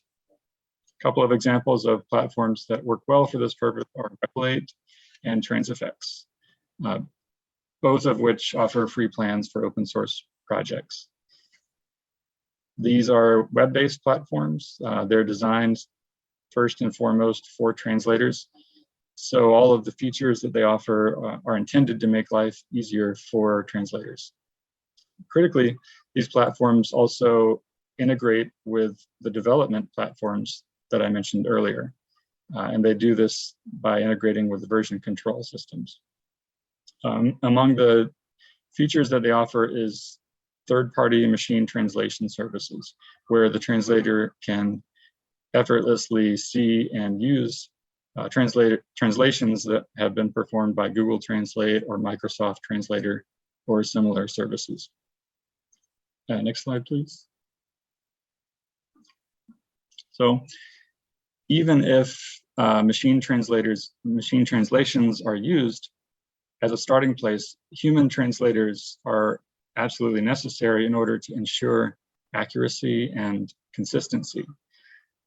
These translators should be selected for their knowledge of the subject area so that they can make informed decisions about how to best translate the source material. They log into the translation platform, such as Weblate, and they review and edit the machine translations as needed. Depending on the language, certain third-party services may be better than others, and so the translator will gravitate towards the best service for their situation. They can also add area-specific terminology to a glossary within the platform, which can also help save time in fixing common mistakes in the machine translations. Next slide, please. Human reviewers are also needed to support the translators and ensure sustainable quality control of the translations. This can take the form of identifying priority target languages, selecting appropriate human translators, and also developing and managing the quality control process. And next slide. So finally, here's a bird's eye view of the whole workflow. For the example of translating an SDMX DSD. So starting on the left, we have the existing DSD as it is in whatever maintenance or hosting workflows may be used in your project. From there, as step number one, it's fed into the development platform, where, as mentioned earlier, it is converted into the YAML translation files. Next, as step number two, the translation platform ingests these translation files so that the translations can be performed on the web. And then as step number three, the human translator logs into the translation platform and performs the translations. Then in step four, the human reviewer helps the process with the quality control and project management. And then steps 5 and 6 show the translations traveling all the way back to the development platform. Here's where the automation mentioned earlier kicks in, and an updated SDMX DSD is produced, which contains the translations, and it's published. And then finally, this published DSD can be worked back into your project's existing workflows. And with that, I'll turn it back over to Abdullah. Jennifer, I think it's your slide. Sure, thank you very much. So as Braga explained to you, our overall project flow with regard to the reference metadata, our little project, which started about 2 years ago as a pilot, was supported by an Ecostat Trust Fund at the World Bank. This was to examine, even if this was possible, to apply computer-assisted translation processes and to efficiently provide translations in multiple languages. And we were able to do this through the collaboration from the World Bank, but also from our translator collaborators from Rostat and UNECE. I'm happy to say that they found that the translation time had reduced by approximately 35%. And they found it was very easy to use. And because of the success that we enjoyed at the end of the pilot study, we expanded to include all Tier 1 indicator metadata translations into Russian. At that time, we began collaborations also with Statistics Canada, who was able to translate all Tier 1 indicators into French, and also through a collaboration with ECLAC and IADB, who have been able to translate all Tier 1 metadata indicators into Spanish. Next slide, please. We have just begun our third phase, and I am very glad to say this was really possible through our continued collaboration with UNSD and with FAO. We were able to develop code to harvest metadata that are in the SDG Data Lab that is managed by UNSD to glean, using the harvest analogy, to glean data that are newly available, whether they are refreshed metadata files or if they are newly available metadata files. And we have begun that implementation. And that has further increased the efficiency and the quality of the data files. And I would say we're looking to extend beyond our translation of Russian, French, and Spanish into other languages as well. And we're looking forward to continuing those conversations with regional commissions, national statistical offices, and other custodian agencies who might like to collaborate with us.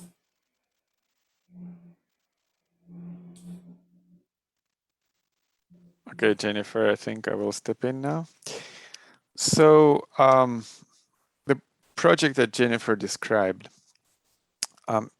it started off, the harvesting of metadata files was largely, or actually entirely manual. They had to be downloaded from the website in the form of PDF or Word files, and then fed to the system.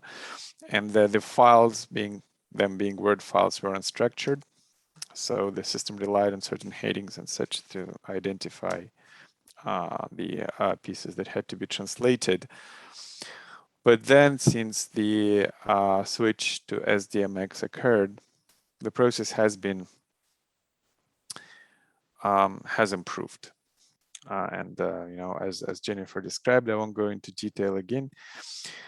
But standout points here. First, it's the metadata authoring uses basically it converts a proprietary rich text format, which is Word, into open rich text format, which is HTML. Now, why do we have to do this? Very easy, because this is what the users want.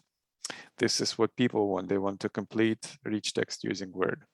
And we have to rely on that, at least at this time, until they have their metadata in their own databases. So if you add SDMX into the mix, because SDMX does not exclude Word, it just, you know, but instead of feeding Word to the translation systems, you can use SDMX. So what's the benefit? It reduces the effort, improves reliability, because SDMX structures are very well defined, and therefore it's much easier to identify the pieces of reference metadata that have to be translated.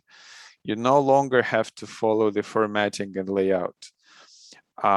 You can, very importantly, you can harvest metadata, you can download them from the API instead of files on a schedule. And obviously this is much more, much easier to automate than in the case of files. And once translated, the translations can be published at the API. Again, obviously improving accessibility. So far, we have talked about reference metadata, but armed with the experience of the automated reference metadata translation, we ventured into structural metadata translation as well, and we helped Cambodia and Laos to translate their national customized data structure definitions into their national languages. If you compare reference to, a reference and structural metadata translation, DSD translation is easier because there's less text. It's much less, it's typically less volatile than reference metadata because the labels are not updated as often as reference metadata text in the case of the SDGs. The process is easier also because machine translations are more reliable and takes less effort. And as I said, the maintenance is easier because there are fewer revisions. So next, so far we have, what are the next steps? So far we have used automated translation to translate national data structure definitions, that is customized versions of the global SDG DSD, for which the national authorities take responsibility. We are continuing to an effort to translate the global data structure definition into other languages. And again, here, the challenge here is not the translation. You can always find some funds to perform the initial translation of a data structure definition into another language. The real problem is maintenance. A multi-year commitment to maintaining the translation of the data structure definition. And finally, what we are discovering and trying to tackle with is governance is a big deal because, and versioning, governance, quality management, because once you actually, it's great to have translation of the as a translation of the SDG DSD into, let's say, Russian and French languages. How do you then synchronize them? Do you wait until, before publishing your data structure definition, do you wait until all the translations are ready? And what's the time lag is then going to be? If you publish English first and then other languages become available, how do you manage the versioning? How do you inform the users, notify the users of these translations? These are very big issues that typically are not associated with this project, but actually become very pertinent as you move into production. And I stop on that, and thank you for your patience. I think we're a little bit over time, but back to you, yours. I do Thank you very much. apologize. Not at all. Thank you very, very much, Abdullah, Brok, and Jennifer, for very interesting presentation. I would like to remind the audience that you will be able to ask questions using the Q&A functionality, and I would really encourage you to start asking questions also from the colleagues who just presented their presentation. We are moving now to the next presentation, which is entitled SDMX Meets Big Data, Running SDMX-Driven Process on a Big Data Platform. This presentation will be provided by Xavier Sosnowski. Xavier is a principal solution architect at the BIS. He has been working with SDMX since 2005. He has represented two sponsors, the BIS and the European Central Bank, in the SDMX technical working group and leads the work on the SDMX APIs. At the moment, Xavier architects and implements distributed systems powered by SDMX. So over to you, Xavier. Thank you. Thank you very much, Yoma. Let me share my screen and start the presentation. Yes, so it's a pleasure to talk to you about one of the big data projects that we have at the BIS, and that is part of the BIS 2025 strategy. Now, this BIS 2025 strategy, as far as the department I work in is concerned, is primarily focusing on two things. One thing is to enable innovation, and the second one is to promote consolidation. And this distributed data integration layer that internally we call MEDAL is part of this effort of doing both a consolidation process and enabling innovation. Now, this distributed data integration layer is, I would say, fairly limited in scope if we have in mind GSB PM. Its main capabilities are around ingesting data from a variety of sources, either supporting pull or push scenarios, it's about lossless and I would say without any transformation, actually. Data archival, primarily for auditing purposes. This is why we don't transform them for archival purposes. And then we have some lightweight normalization, which is basically around validation, remapping codes, and converting between a variety of formats. And probably the most interesting part for our users is the last one, which is data integration, which we call time travel, because you have to be capable of always going back in time and see the data as they were in the past. For example, when you generated a particular report. The key characteristics of the system, I would say, is that thanks to the technology selected, we can build resilient processes because the entire architecture is based on distributed storage and processing.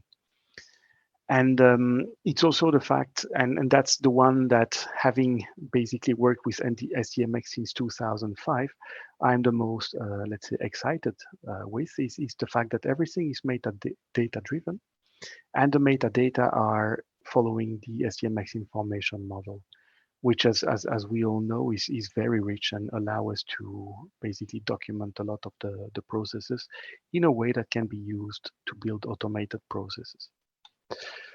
If we have a look at the main software components, we have the classical ones, let's say on the Hadoop stack. If you think about distributions of Hadoop, like the one from Cloudera that we use at the BIS, then you have components like Apache NiFi for, let's say, the data flow orchestration. We have for the storage Apache HDFS with Apache Hive on top of it, and we use also Delta Lake, which brings interesting capabilities. Now, in the interest of time, I cannot, let's say, go into too many details, but if you are interested, don't hesitate to ask questions or contact me. I'm happy to explain a bit more how we use these. Then for the distributed data processing, we use Apache Spark. And for the metadata maintenance and let's say, hosting and also to perform the core business functions like validation, mapping, or format conversion, we use the Fusion products, such as the Fusion Metadata Registry that Stratos described 2 days ago. And that is a piece of software sponsored by the BIS and developed by Metadata Technology, so the SDMX experts. And for the business functions, we use the underlying libraries. And these libraries are then wrapped by services or as I will mention, by NiFi processors. So if we have a look at, let's say, a bird's eye view of the system, we collect data from a variety of sources, such as central banks, international organizations, data vendors, but also our own internal business units that compile data. And this can happen either via push or pull mode. And the data that we receive are archived as received without any transformation, as I was mentioning, for auditing purposes. And this is then stored in the so-called row zone, which corresponds to what is typically called in the big data stack as the bronze area. So this is basically, as soon as it's in HDFS, we have the guarantee that the data are available 4 times distributed, so over 2 data centers. So it's 2 data 2 times in Basel and 2 times in our other data center. Then we have the normalization, which is around the validation of submissions, the mapping, format conversion. It's basically about creating a canonical representation. And this is for good reason. We obviously want to catch mistakes as early as possible. We want to perform things like remapping codes. For example, some of the data vendors don't use the ISO 3-letter currency codes for the currency. So typically we remap these, but also simply because over time, some of our structures have been deprecated, but we still receive data in these deprecated structures. So what we do is that we simply remap them to our current version. And for the integration, as I was saying, so it's about taking the latest submissions that we have received, comparing to what we have received before, and consolidating that. So creating the deltas and appending the new version. And logically, this can mean that we need to update or delete information, but we only do that logically. So you can see that as an append-only operation. We never perform an update in place, or we never delete anything for obvious reasons, because otherwise we would not be able to travel back in time. The important part, I think, for us in this SDMX conference is the bottom part, where you see the type of metadata that we have in our Fusion metadata registry. And as you can see, they are used basically everywhere for a variety of reasons, and I will go into a bit more details now to give a few examples. So to give a few examples of how these metadata are used, there is the obvious reason that has already been mentioned, and I think many of us do the same. It's that we derive the physical data model from the SDMX artifacts, such as the data structure definitions, the concept schemes, the code list. And this is indeed also what we do on the big data stack. So the Hive tables or the Delta tables in Delta Lake have their data model derived from the SDMX core metadata, such as the data structures and the concepts. We also derived other types of artifacts, such as the so-called Avro schemas. And this is used, and they are hosted in the Cloudera schema registry, which is one of the schema registries you have on the big data stack.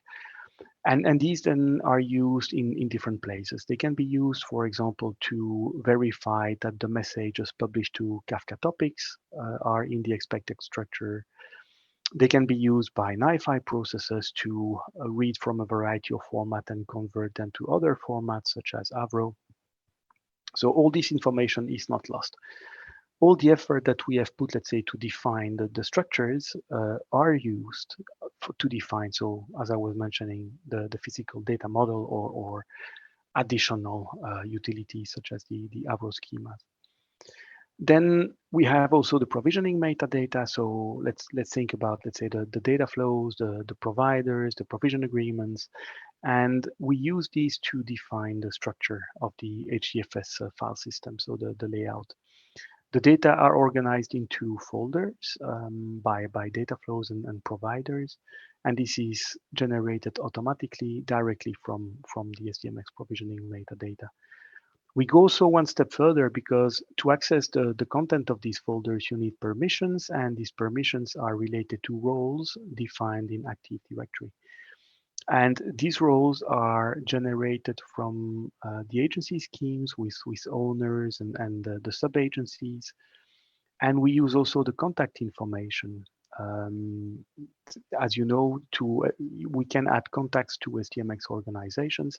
These contacts can have a variety of information, like for example, you can have a name, an email, and all that, but you can have additional fields. And we use that, so all this information to derive the roles following naming conventions that are then published in Active Directory, and also who has the right to approve granting these roles within the BIS. So all this is also driven by SDMX metadata. Now, probably the one that can be seen as the most exotic, but it works actually quite nicely, is that a lot of the processes that we have defined can be configured. For example, if you think about validation, some business units might want to reject the entire submission if something is wrong. Others might prefer to proceed with the valid data and quarantine the subset of data that are invalid. So that's just one example. And we have a lot of these things that we need to capture. Also, sometimes quite technical information, like the way the data should be partitioned in HDFS. And all this information basically is captured into metadata reports, and that are per data flow. So the data steward can decide all that, and then our processes take that into account using retrieving the metadata reports to drive and configure the processes. And then for the normalization step, if you think about validation and mapping, there are also a lot of capabilities offered by SDMX. For validation, we can think about the constraints. For mapping, we have the mapping of, for example, structures like data flows or data structures. We have the mapping of code list, of concept schemes. So we have also defined all these metadata in the registry, and they power these particular, so specific business functions. So these are a few examples of how we use the SDMX metadata to drive pretty much everything we have on the big data stack. So I would now like to conclude the presentation by mentioning 3 points that I think are the key points I would like you to remember. If you want to remember something from this presentation. The first one is that we have interesting technologies nowadays that allow you to build resilient and distributed data processes. And most of this technology is open source. So it's really a good time to be, I would say, in IT, because there are a lot of interesting things that we can do. And even better for us in the SDMX Global Conference is that we can drive these processes with SDMX.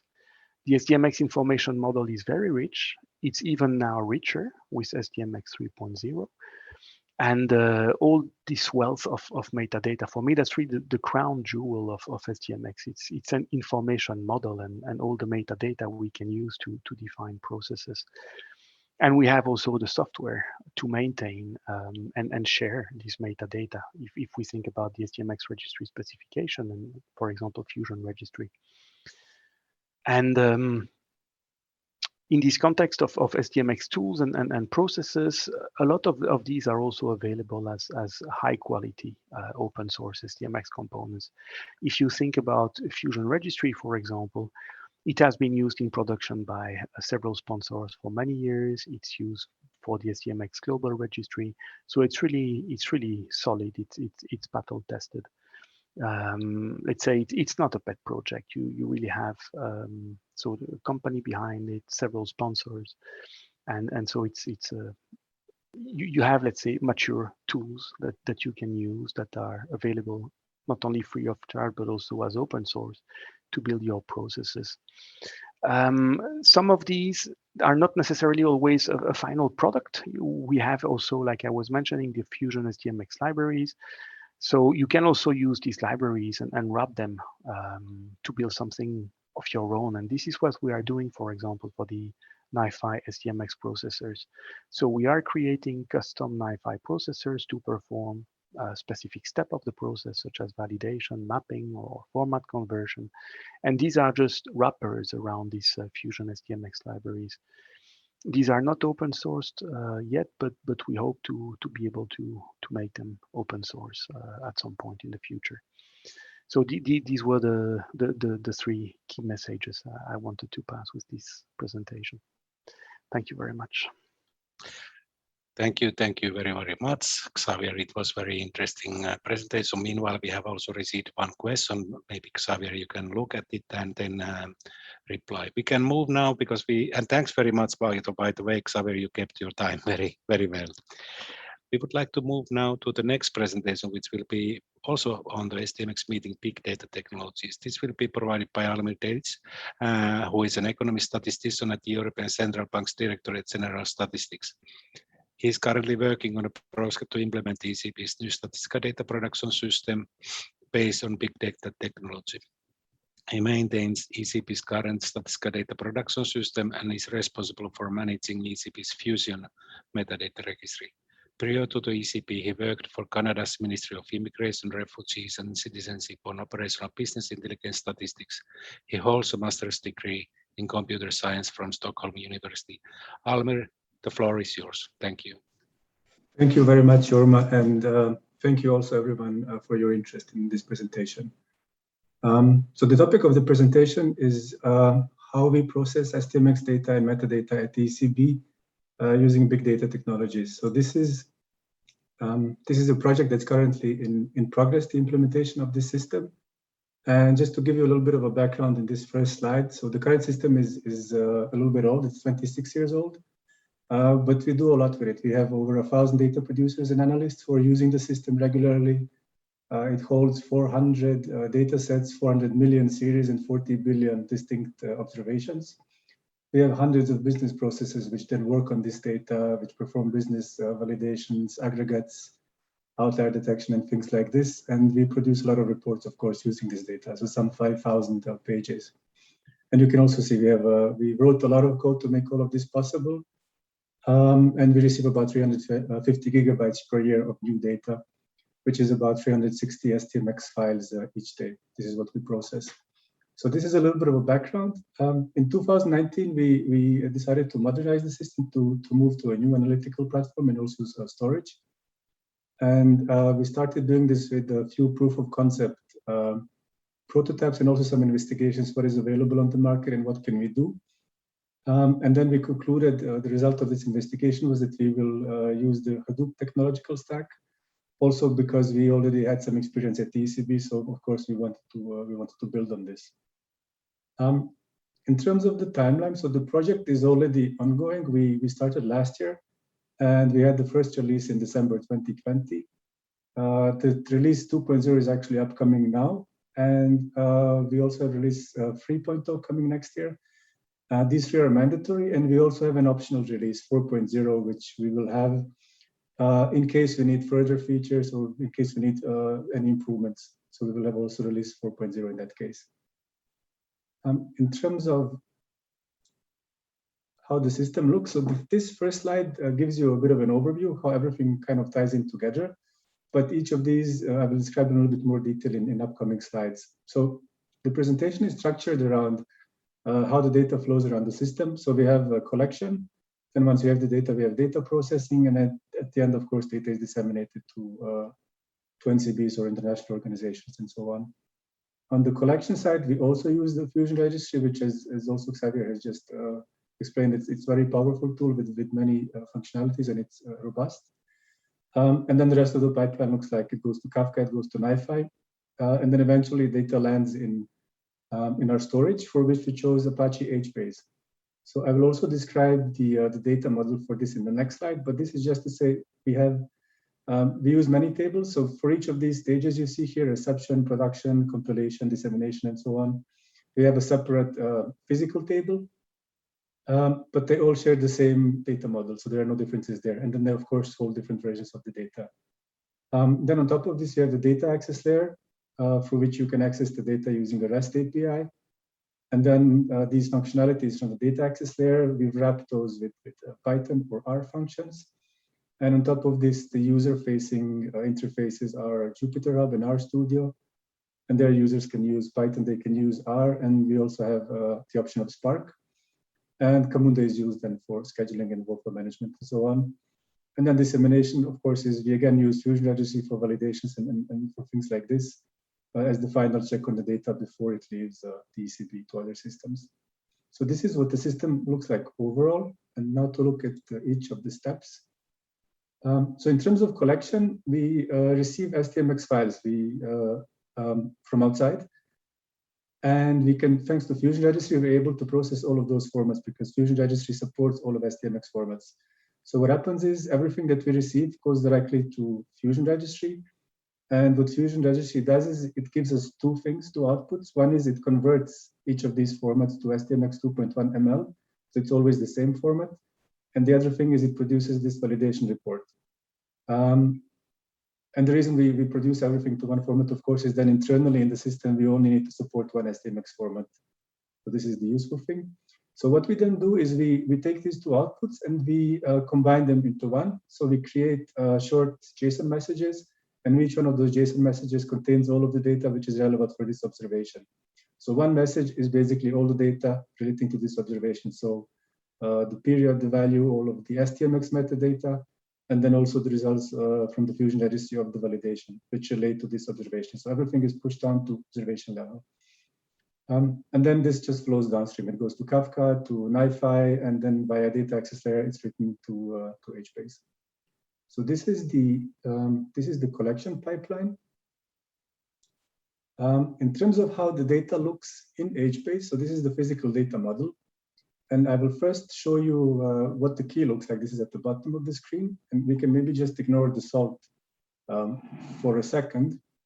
So for the key, we use the data flow ID and the time series key. We have the period timestamp and then the layer in the end.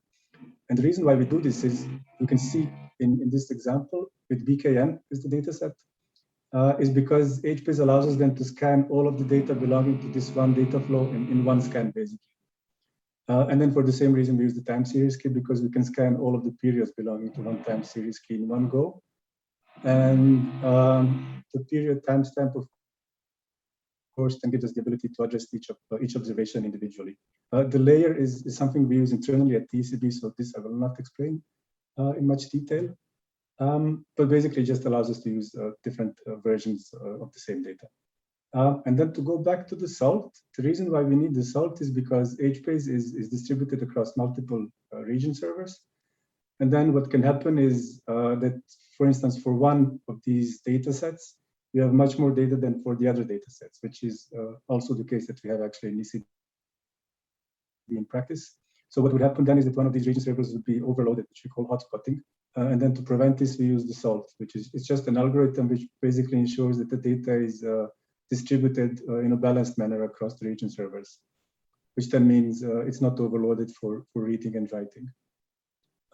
So this is how the key looks like. And then the value is a JSON document. So it's one JSON document. And what you see here on the left and right is basically an excerpt from this JSON document. It's not the full document, but it's maybe what we thought would be the most interesting for you to see. Maybe the most interesting overall is to notice that so all of the data relating to one observation is stored together with the observation. So it doesn't matter if it's at the series level or observation level, we push down everything to observation level. And you can see this here, observation status and confidentiality. This is at observation level attributes, whereas collection and title complement is actually at series level, but we push it down to the observation level. Then on the right side, so this is all SDMX metadata on the left. On the right, we also attach some system metadata. So we have the system generated ID, which is for the submission. And we also have the IREF, and this then gives us the ability to go back, for instance, for this key and for this period and value, we can then track back exactly in which file was this submission submitted to us. So when and from whom did we receive it? So this is for the submission, and then also this validation results. So there is only one validation results here, but this can be very long. You can have 1 or 2 or 20 different validation results, which are produced again by the Fusion registry. So this is what we extract from the Fusion registry report JSON, and we attach all of these to the period, to the observation level. So in this way, we can see for each submission and then for each period exactly which kind of validation result is produced at a certain point in time. So this is how the data looks physically in HBase. To go back to data processing now, so once we have this data in HBase, again, we have different stages. So it moves through the system from reception to production to compilation, pre-dissemination, and so on. And each of these is in a different table, but all of these share the same physical data model, which I described just before. One interesting thing is we have on top of this, on top of HBase, we have the data access layer, which is accessed via the REST API, and is the only way to access the data in HBase. So you cannot read and you cannot write to HBase without going to the data access layer. And this is, of course, to ensure consistency of the data. So this is the only way to access any of these stages and data. The REST API returns JSON documents again. And what we then do is on top of this, we have what we call this common functions library, which is basically written in Python. And also we support R. And this then wraps these various endpoints of the data access layer and then provides a kind of a user-facing interface.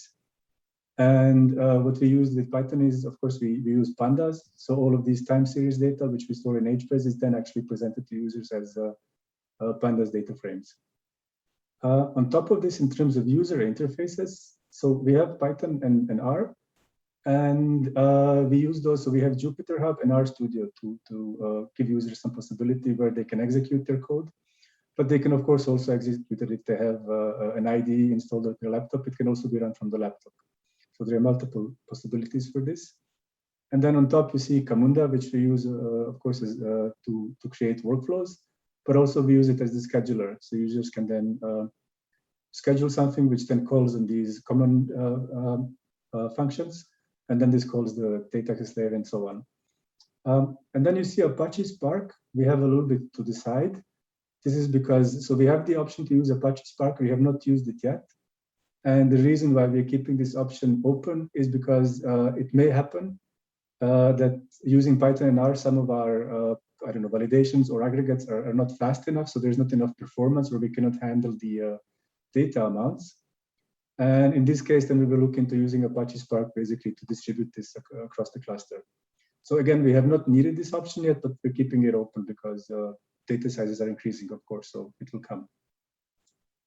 The last step is then, in the last slide, of course, is dissemination. This is when the data leaves the ECB typically. So the full pipeline is at the bottom.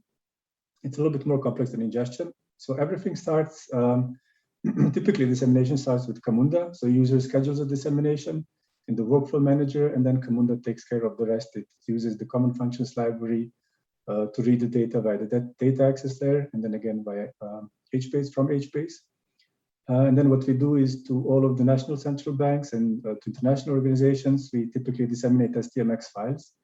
And here we are able to configure, so for each organization, we can configure a different format, and we can produce a different format. And if one organization prefers JASMIS, we can do it. And then if another organization wants to receive SDMX 2.1, this we can also configure, and then the system does it automatically. So it's per organization and per data flow, actually. So what we do there is produce SDMX files, and then we send them to Fusion Registry, which then again does the validation, because we want to make sure before this file leaves the ECB, we want to make sure that it's according to the data structure definition. And of course, we want to make sure, we also use the constraints. We want to make sure that we are disseminating the series keys which we intend to disseminate. So this the Fusion Registry does for us by validating against the constraints, which is basically just a list of series keys. So it's like a filter. So this is what we do when the data is leaving to various outside organizations. We also have internal dissemination for which we use Parquet files. This is a little bit more complicated, and I will explain this now because last time we had some questions in this part. So just to clear up, Fusion Registry does not support Parquet files. What we actually do here is when we need to disseminate to internal systems with Parquet is we produce both. And then the SDMX file we only use for the validation. We send it to Fusion Registry to validate. So we use the same set of data to produce both, then we validate. And if everything is fine, we continue using the Parquet file and we just discard this SDMX file. And the reason again for this is just so that we're able to use all of this functionality in the Fusion Registry. So we don't have to do anything, any custom development on our side, because this kind of thing it's quite complex. So this is actually the last slide. And I thank you for your attention. And if you have any questions, please, by all means, ask. Thank you, Almir, very much. Thank you also for keeping your time schedule very much. At this point, of course, it's useful to notice that we are behind the schedule by 15 minutes. So I would appreciate if the colleagues will stay, because this is the last session tonight. So maybe we can have a few minutes over the scheduled time. If not, apologies for that. Meanwhile, you have received a question also in the questions and answers, which has been addressed to you, Almir and Xavier. I would like to now move to the final presentation today, which is tpmx.io SDMX as a service. This will be provided by Nicolas Bremant and Eric Pashley for Red Pelicans. Nicolas Bremant is a founder of Red Pelicans and works with OECD since 4 years. His journey through a lot of topics like SDMX web apps in JavaScript, data visualizations with D3, as well as the implementation of full developed chain for the .stat suite, involving Docker, Kubernetes, Google Cloud. It is worth to mention that Nicolas is also working since 2 years on the UNICEF child mortality portal. Eric Pashley is a founder of Red Pelicans with a strong knowledge of information systems with more than 20 years of experience, mainly in the finance domain. Eric is deeply involved in the SDMX ecosystem with the implementation of SDMX faceted search and SXS the next generation SDMX 3.0 server. He's also the architect of the multi-tenancy feature of the .stat suite, which opens great possibilities like offering SDMX as a service. Nicolas Erik, please, you can start your presentation and if possible, try to squeeze where very efficient. Thank you so much. Hello, I hope you hear me well and see my presentation. We do indeed. Okay. So hello everybody, and thank you for having us here. So Red Pelican is a tech company, and this presentation is about SDMX from a technical perspective. As you learned during our first presentation about SXS by Eric Basselet, we are very well versed in many aspects of the .stat suite, from the implementation, the setup, the configuration, the hosting, the monitoring, the releasing, and maybe other aspects. The level of expertise is really high and also quite diversified. Knowledge about TLS, DNS, and network is required, just to mention a few. Moreover, this expertise often depends on the technical context, Windows, Linux, Docker on cloud, on premise, and this fact dramatically increases the support effort, if not making it impossible, because it's really hard to be that polyvalent. This naturally leads us to think about the .stat suite as a service rather than a set of technical bricks to assemble, set up, run, maintain, and monitor in very different contexts. Our motivation is to hide the technical complexity of running a SDMX stack, because the essence of a standard is to be accessible. We are also convinced that low-tech profiles, organization or countries will probably get the most added value from SDMX as a service, since they probably don't have yet the expertise and or the required infrastructure. dbmx.io is our proposal of SDMX stack as a service. We have defined a set of fundamentals that, in our opinion, are mandatory to reach an affordable and production-ready SDMX service. Some are obvious, some are more indirect, but all are the result of our experience so far with the current .stat suite. Let's review some of these fundamentals. Cloud-based is a must-have. By using Kubernetes and Docker, we can drastically reduce the technical context. No more operating systems, no more weird side effects, especially while debugging or helping an organization. Multi-organizations and multi-spaces is mandatory to scale. As a practical example, today, each space is a NSI server to deploy and maintain. The number of people and the support cost is directly proportional to the number of spaces needed for a given topology or architecture. Click and play is also important to reduce the setup per organization, as well as using a UI, a back office, to involve administrators in the management of their settings and topologies to make them more self-sufficient. And last point, cost effective by relying on free technologies as much as possible. MS SQL license is not cheap, for example, and by reducing the support effort, which is actually the goal of the previous point, being click and play with less setup and more control, with a multi-organization architecture and a multi-spaces SDMX server hosted in a unique technical context, is surely a very good way to reduce the support effort and be more cost effective.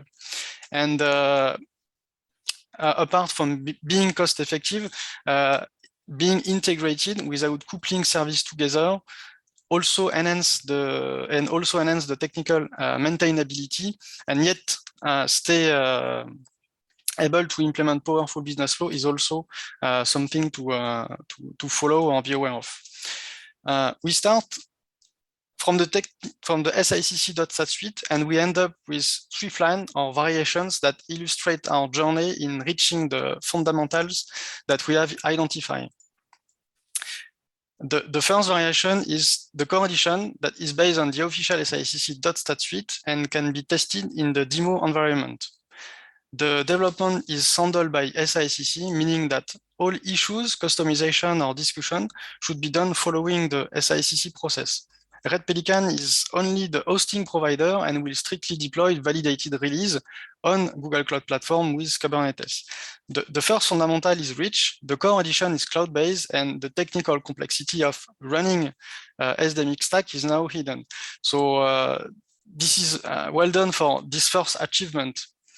Unfortunately, the technical complexity of hosting a running SDMX stack is still a reality, and Red Pelican as a hosting provider is highly motivated to reduce this complexity and cost.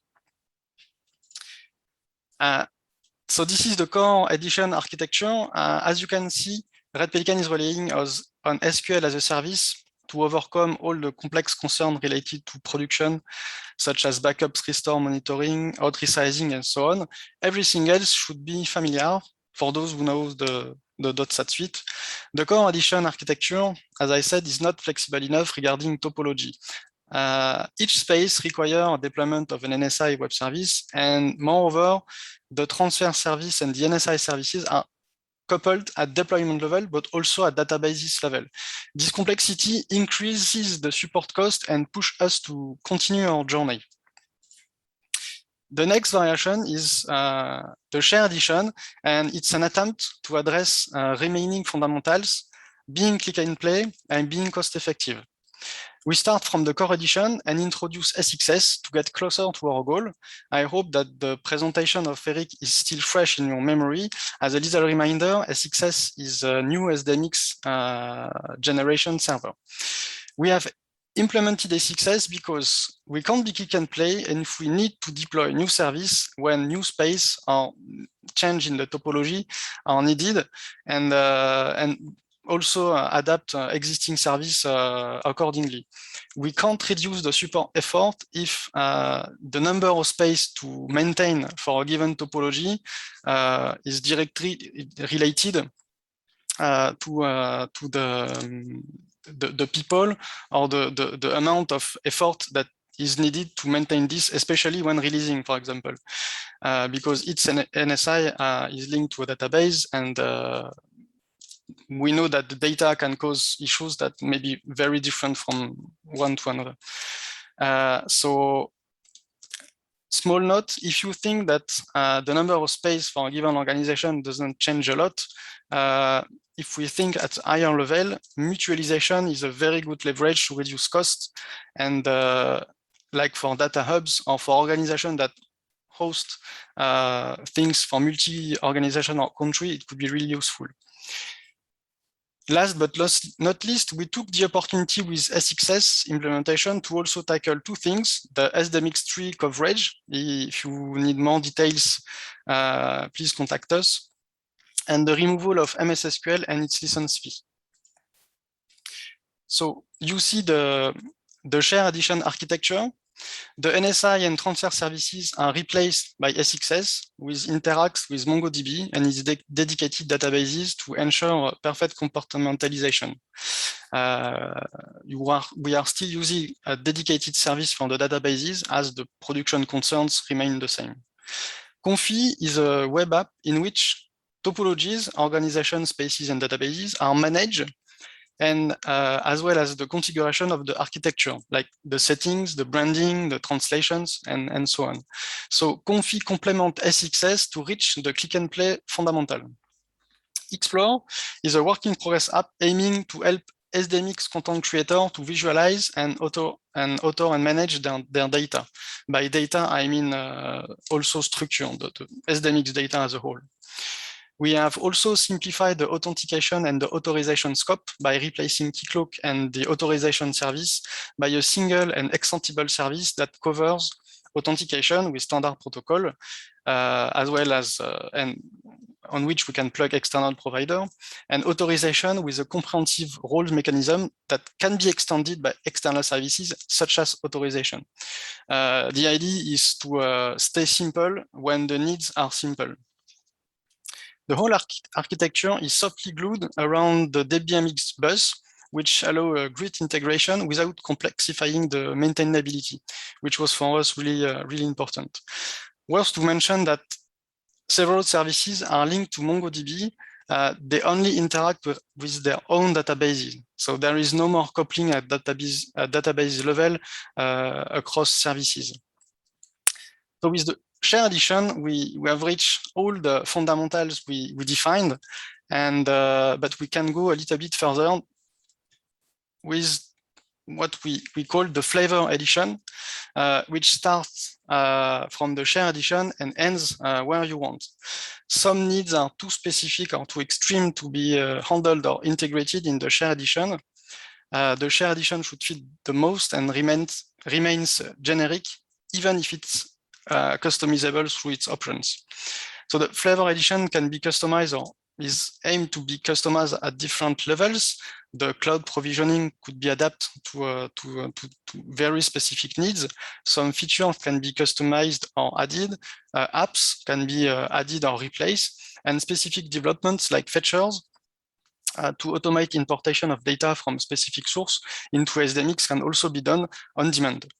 If you, for example, need qualitative data from a CMS, we can integrate an headless CMS such as Wordpress. If you want a data portal to complement or replace the data explorer, we can also think of it. If your agenda is not synchronized with the SICC agenda, we can speed up some development and fix bugs ahead of time.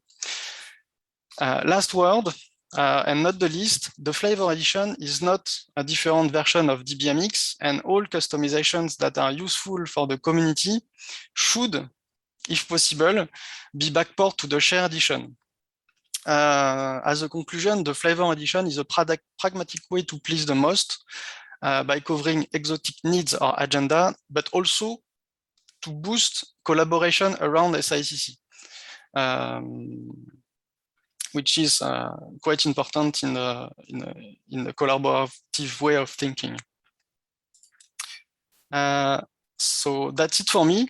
If you want to know more or to see something more concrete like demo, please contact us. We'll be pleased to show you this lively, let's say. Thank you. Thank you very much, Nicolas. And apologies, I talked first that we had two presenters from your side, but it went very, very efficiently. I had back in my mind one question to you was exactly on this flavor edition, which is the clone of the share edition. And I was wondering exactly this maintenance issues, how you keep the local version then up to the level of the shared version and vice versa when it comes to tailored versions and evolution of the cloud-based version. So I don't know if you want to quickly respond to that. So if I understand you well, you want to know how we can maintain the flavor and the share edition? Exactly. Yeah. So the basic idea is to keep the share edition as the backbone of the flavor edition, and add new application, which is really easy since everything can be linked through a bus. Which loosely couple flows. And when it's about updating existing applications, the idea is to leverage Git to make sure with forks and precise things like merge request to keep track of the changes and see how we can be backport to the mainstream of the suite.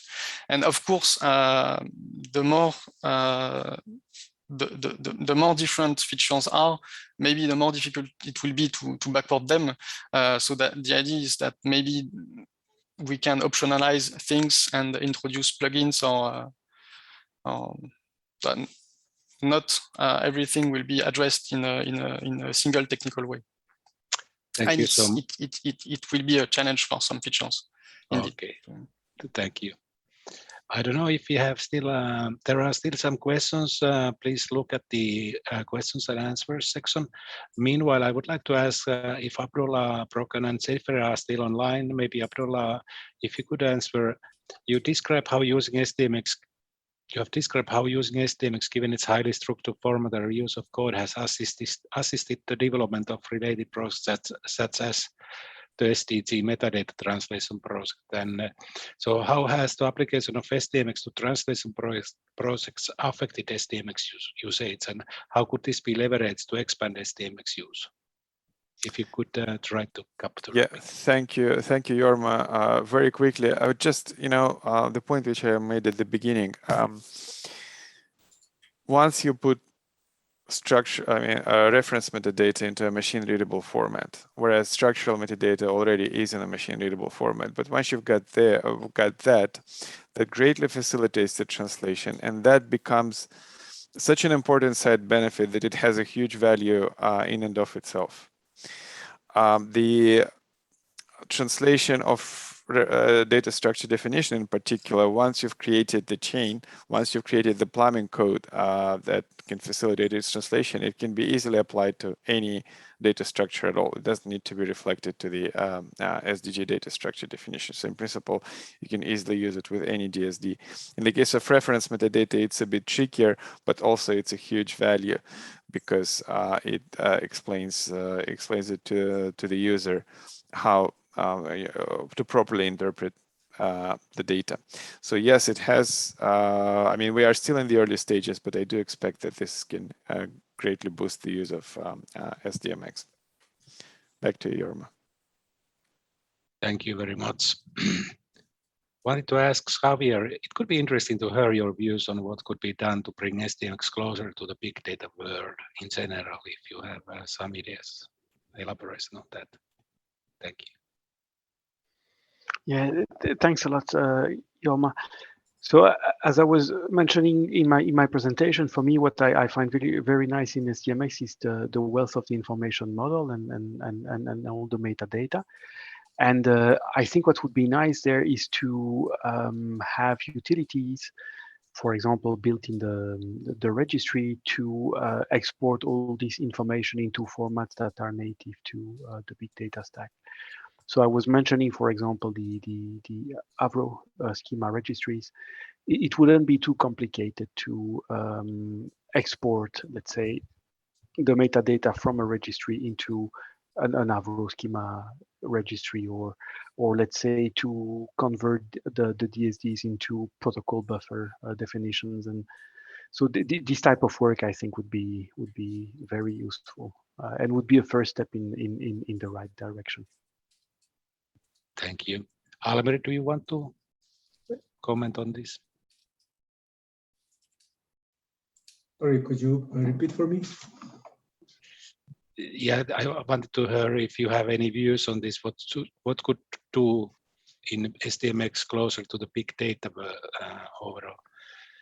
I think this is exactly what Javier said. Is the main thing is to have standardized tools available, because people, when they look at the new format, it's also what we do for the project. We look what's available. Are there tools available? Because if there are not, this means a very long development road ahead of us. But if we open, for instance, for NiFi processors, if we open and we see there are already NiFi processors available, then it's easy to just kind of jump in and start working with it. And this is also why I think tools like Fusion Registry are really, really important, because they take over much of this very difficult work with validating and maintaining structures and things like this. So in my view, it's the tools always. Thank you so much. We have received very interesting questions in the Q&A. I didn't read them loud because I see that they have actually been answered meanwhile, but I would really recommend that our audience will have a look into these Q&As, and if you wish to ask questions, maybe we can still keep it open for a while. Meanwhile, I will start to make a closing message here. First of all, I would like to thank all the presenters for very informative and interesting presentations. Thank you. To me, there are good examples in this session showing constant work involving SDMX standard in modernization of statistical process and IT infrastructure, and we have some innovative solutions what we have learned today. So I would also like to thank audience for joining us today. It was a very interesting session, as I can see. Thank you very much. Thank you. Thanks a lot. Thank you. Thank you very much. Have a good day.